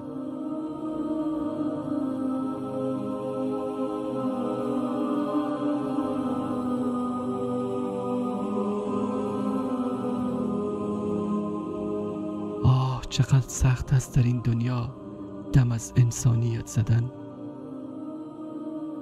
در دنیایی که نفس ها می گیرد و سینه ها تنگ می شود، مانند سنگینی اجساد کسانی که در حال فرار و گریز از پا در آمدند، مانند اشک‌های غمگین و نفسگیر مادران. در این دنیا چقدر آدم کشی و حتی کودک کشی آسان و عادی شده است، همانند عادی شدن ارتباطات آمریکا و روسیه در منطقه که بر علیه این قربانی ها توطئه می کنند. این فرشته های کوچک و این کودکان مظلوم هر روز به دست این جنایتکاران به خاک و خون می غلطند. چقدر مدعیان دروغین و حقوق بشر زیاد شدند، مانند پرچم‌های گروه‌هایی که در حال جنگ هستند. به صورت آشکار ریختن خون مظلومان را حلال و مباح می‌دانند و در کمال آرامش و خونسردی حکم قتل صادر می‌کنند. مانند این انتقام از کودکانی که هنوز چشمانشان باز است و جوابی را دریافت نکردند.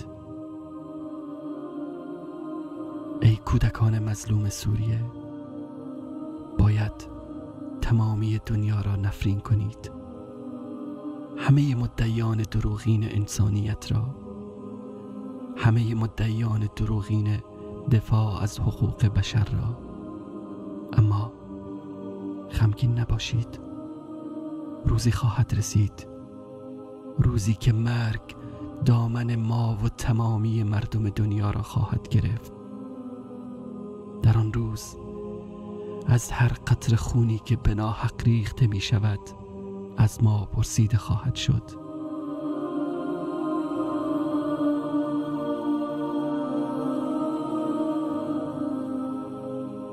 آری، از هر قطره اشکی که بر گونه پدر و مادری جاری می شود سوال خواهیم شد. از هر ترسو و بزدل و خائن و منافق و آدم کشی می پرسند که این کودکان به کدامین گناه کشته شدند.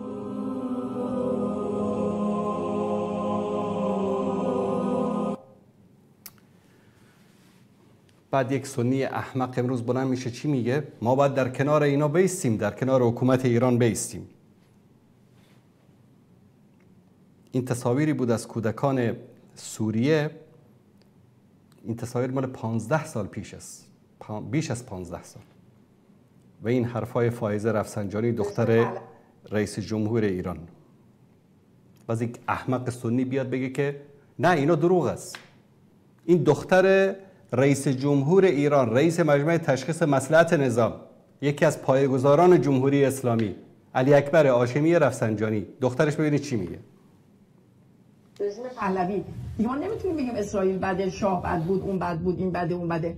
چون الان فعلا خودمون از همه بدتریم و بلاهایی که داریم سر مردم خودمون میاریم تو همه زمینه‌ها هیچ کدوم از اینا به این میزان نیوردن. حالا اسرائیل رو که گفتم دوست دارم اینو بگم. ببینید شما آمار کشته‌های سوریه، فقط کشته‌هاش، حالا آواره‌هاش و تخریباش و مهاجرینش اینا رو کاری نداریم، 500,000 نفره که به هر حال ما تو این قضیه نقش داشتیم. یا یمن الان ببینیم 7 سال جنگ داخلیه که ما تو این قضیه نقش داشتیم و ما داریم مسلمان کشی را انداختیم. شما مجموع کشته‌های فلسطینی‌ها توسط اسرائیل رو اگر حساب کنید من بعید می‌دونم به مثلا 100,000 یا 200,000 تا هم به تازه برسه. برای ما الان مسلمان کشیمون بیشتر از اسرائیل شده و این اعتراف خودشون هست. بعد این دوست عزیزمون میگه چی میگه؟ میگه که اینها برادران ما هستن، در حالی که کلینی در صحیح ترین کتاب اینها چی میگه. اینجا این صفحه رو خدمت شما عزیزان نشون بدم. روضة المتقین فی شرح لاحظه فقیه ملا تقی عثمانی، ملا تقی مجلسی. در روایت صحیح از کلینی میگه به ابی عبدالله گفتن ای حج رجل عن الناصب، آیا میشه از یک ناصبی ای غیر 12 او سنی از یک سنی حج کرد؟ فقال لا فان الجميع کفار، همشون کافر هستن، همه سنی ها کافر هستن. ولا ينتفعون بعباده، از عبادتشون هیچ فایده نمیبره. ولا يجوز صیف تخفیف العذاب عنهم، نیاز نیست که عذاب را از اونها کم بکنیم. بل یستحب اللعن علیهم، بلکه لازم است که بر اونها لعن بکنید. مثل این شاید من 1000 تا دلیل از کتب اینها برای شما بیارم که اهل سنت کافرن، نجسن. حتی خمینی در کتابش میگه کافرن، نجسن، نجستر از خوک و سگ هستن. بعد یک سنی ما بالا میشه چی میگه؟ خب بابا جان اگر عقل نداری، علم نداری، برو مطالعه بکن، برو از دینت، از عقیدت، از قرآن و سنت، از اینا اطلاع پیدا بکن. من تعجب میکنم به حال این مردم. یعنی سبحان الله، این همه کودک کشی کردن اینا در سوریه و الله سبحانه و تعالی صهیونیست‌ها رو برای اینا مسلط کرده که این ظالمین و این جنایتکاران رو قتل عام بکنه. منظورم سران جنایتکار هستن. بعد امروز آقا تمام نباید در کنار اینها بیستیم، اینا برادران ما هستن. برادر با برادرش این کارو میکنه. تعجب میکنم والله از عقل و منطق این مردم. بیننده گرامی سلام علیکم، بفرمایید. بله بفرمایید. شبتون بخیر. ببخشید دوباره مزاحم شدم، فقط در تکمیل حرفایتون شما که داشتی حرف می‌زدی من آمارش در آوردم.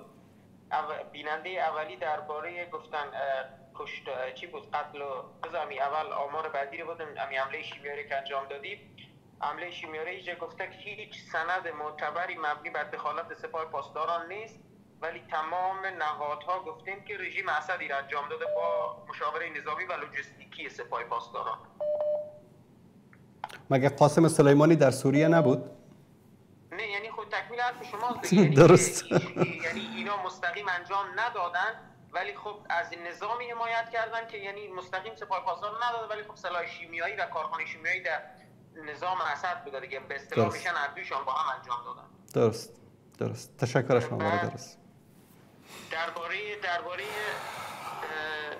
شیعه و سنی که گفته پیشتر یک چیزی تان گفته که کلا تا حالا اگه مثلا قتل شیعه و سنی انجام شده یا نه، بعدی در عراق حرفی که شما زدی رو پیدا کردم و یکی درباره حیفای عراق هم اینجا هم دقیقا همین چیزها رو نوشتن، چون یه بیننده گفتش که این آمارا رو شما از کجا میدی. من بعد رفتم پیدا کردم همین چیزی که شما درباره فلسطینیا گفته ای هم درست است، چیز داده. بعد دیگه درباره کشتار تشیع، هدفمند تشیع اهل سنت هم اینجا گفته که در عراق مسجد عسکریه، بعد از انفجار مسجد عسکریه تقریبا 20,000 غیر نظامی کشته شد که بیشترشان اهل سنت بودن توسط شبه نظامیان شیعه. بعد در محله حی الجهاد در سال 2006 270 مرد سنی به دست سپاه المهدی در یک روز کشته شد. درست. بعد دیگه جنگ‌های پاکستان و بعد سوریه و یعنی در تکمیل حرفای شما گفتم منابعش بگویم. تشکر از شما برادر. بعضی شاید تشکر از شما. شاید شما از خودتون دیگه پارم میزنید. تشکر از شما برادر. الله مطالب سن. موفق باشی. خدا نگهدار. این تصاویر همین افسران جنایتکار سپاه پاسداران شما ببینید در سوریه. این تصاویر مال سال 2011 2012 مقاتلون إيرانيون على الأراضي السورية وهم من يديرون مقر أمنية بالاشتراك مع قوات نظامية سورية أو ربما مع الميليشيات التي تسمى الشبيحة. في هذا المقر الذي يسمى مقر السيدة رقية غرف كثيرة، منها كما تبين الصور غرف خاصة بالاتصالات ويشرف عليها إيرانيون. من حدود تقريبا 6 بار اومدم، حدود 8 ماه تقريبا توی جبهه. جئت إلى سوريا ومكثت فيها فترة طويلة، بقيت فيها 8 شهور وربما سنة. كما هو واضح من خلال هذا الحوار سلطة عليا، فالسوريون يستأذنون الإيراني لغرض منحهم إجازة. يا حاج في ناس بالله العظيم أنا مفارق معك، بقعد سنة. لا حول ولا قوة إلا بالله. يتنقل الإيرانيون من موقع لآخر مع أسلحة.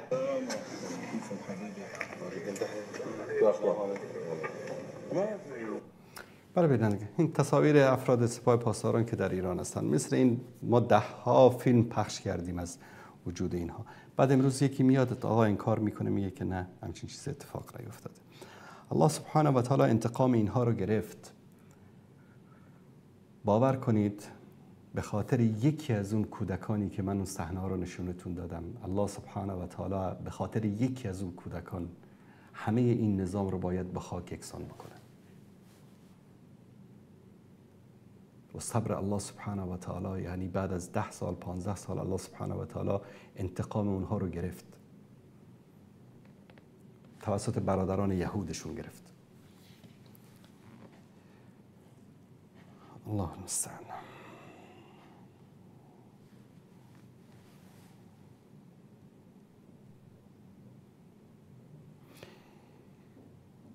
در صورت دوستان عزیز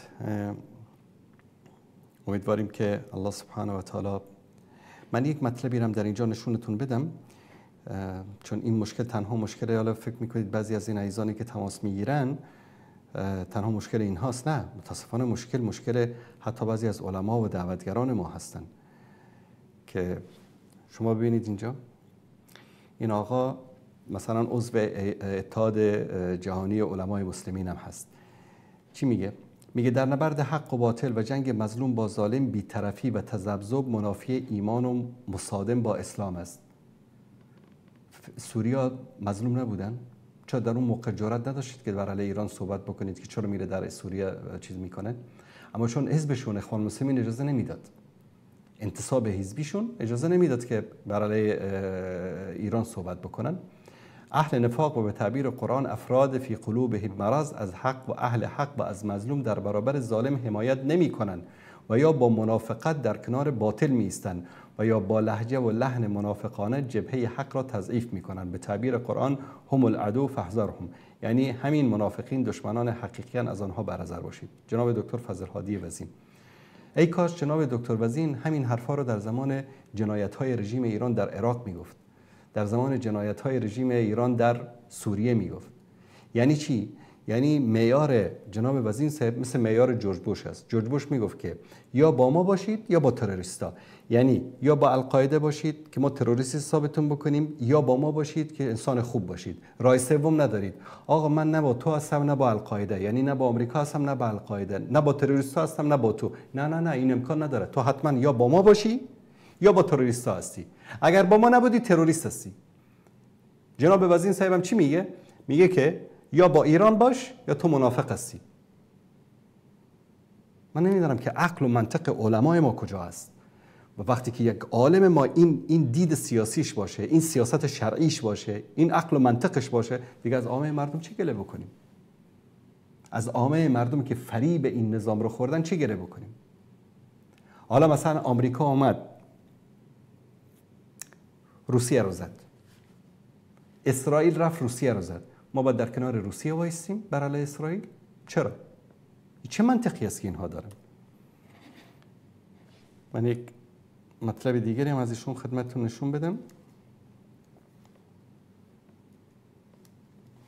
چی میگه؟ مطرح کردن اختلافات سنی و شیعه در این وقت جنگ و نبرد نوعی از ارجاف و شرعاً حرام است ماشاءالله، زیرا باعث تضعیف صف مسلمانان و تقویت دشمن می شود.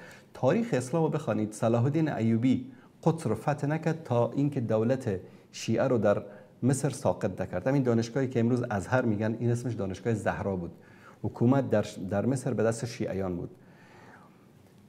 اشغال سرزمین‌های اسلامی، تحویل دادن قدس به صلیبی‌ها، جنایت‌ها علیه مسلمان‌ها، قتل عام حجاج و مسلمان‌ها همه به دست شیعیان صورت می‌گرفت با همکاری صلیبی‌ها. وقتی صلاح الدین می‌خواست قدس رو فتح بکنه، قبل از اینکه بره قدس رو فتح بکنه رفت دولت شیعه رو در مصر سرنگون کرد، بعد از اون بیت المقدس فتح شد. و این آقا رو ببینید چی میگه: زیرا باعث تضعیف صف مسلمانان و تقویت دشمن می شود. تقاضای ایمان و اسلام این است تا در این شرایط حساس و سرنوشت ساز اتحاد امت حفظ شود و روی مشترکات تمرکز شود. استاد دکتر فضل هادی وزین، عضو اتحاد جهانی علمای مسلمین. یعنی در زمانی که در سوریه فاطمیون، زینبیون، حکومت ایران، سپاه پاسداران جنایت میکرد، جناب وزین صاحب کجا بودن؟ در اون موقع اتحاد امت اسلامی کجا بود؟ در اون موقع محکوم کردن جنایت و تضعیف کردن صف اسلامی کجا بود؟ نمیدونم، یعنی سبحان الله.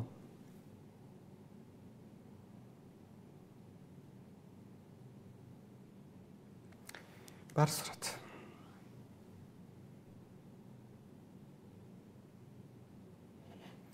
یعنی یا باید در کنار ایران بیستی یا اینکه منافق هستی. این عقل و منطق یک عالم دین ماست، استاد دانشگاه ماست. الان چی باید بگیم به اینا؟ خب دوستان عزیز، تا فرصت دیگر و برنامه دیگر که باز هم با شما عزیزان در آن روی سکه همراه خواهیم بود، همه تان را پروردگار متعال میسپارم و امیدواریم که الله سبحانه و تعالی به ما فقه و بصیرت عطا بکنه. روز صحبتی داشتم با یک عزیزی، گفت چرا بعضی از علما اینطوری هستند؟ عالم بودن، شیطان یک از علما و مجتهدین بود. شیطان، ابلیس، همین ابلیسی که از جنت اخراج شد، یکی از علما و مجتهدین بود. باز همه وقتی که می‌بینید در قرآن کریم ذکر میشه برای فریب دادن انسان‌ها، فبعزتک، به عزت الله قسم میخوره. یعنی از اسما و صفات و از پیامبران و کتب و از همه چیز خبر داشت. عالم بود، عالم به تمام معنا. چی شد؟ ابلیس شد. امیدواریم که الله سبحانه و تعالی به علمای ما به همراه علم بصیرت عطا بکنه، چون سبب خیلی از بدبختی‌های امت اسلامی امروز همین علما هستن. علمایی که چشم بصیرتشون را الله متعال کور کرده. الله سبحانه و تعالی به همه ما فقه و بصیرت عطا بکنه و پیروی از قرآن کریم و سنت رسول الله صلی الله علیه و سلم. و الله سبحانه و تعالی ملت ایران رو و همه مسلمان ها رو و همه سرزمین های اسلامی رو از جنگ ها، از آفات، از بلا، از فتنه ها دور نگه داره. و الله سبحانه و تعالی جنایتکارانی که در هر لباس هستن، چه در لباس سنی است، چه در لباس شیعه است، در هر لباسی که است، الله سبحانه و تعالی اونها رو نیست و نابود بکنه. و همیشه این دعا رو میکنیم: اللهم سلط الظالمین علی الظالمین و اخرج امت الاسلام من بینهم سالمین. بارک الله فیکم و السلام علیکم و رحمت الله و برکاته.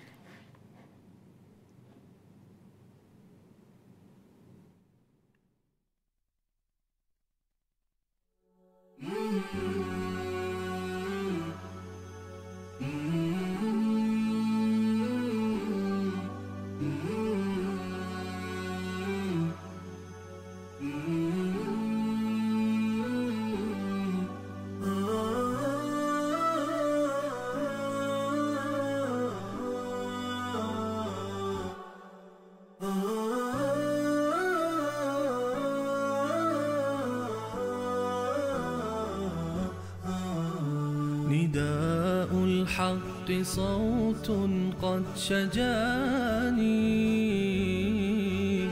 وبلغني الحقيقة والأماني وكان لي السبيل إلى المعالي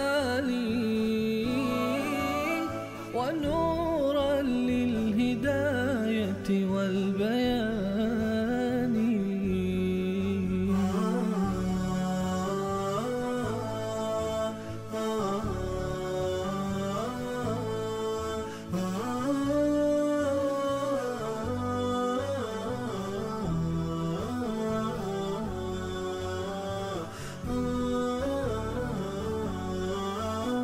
يزيل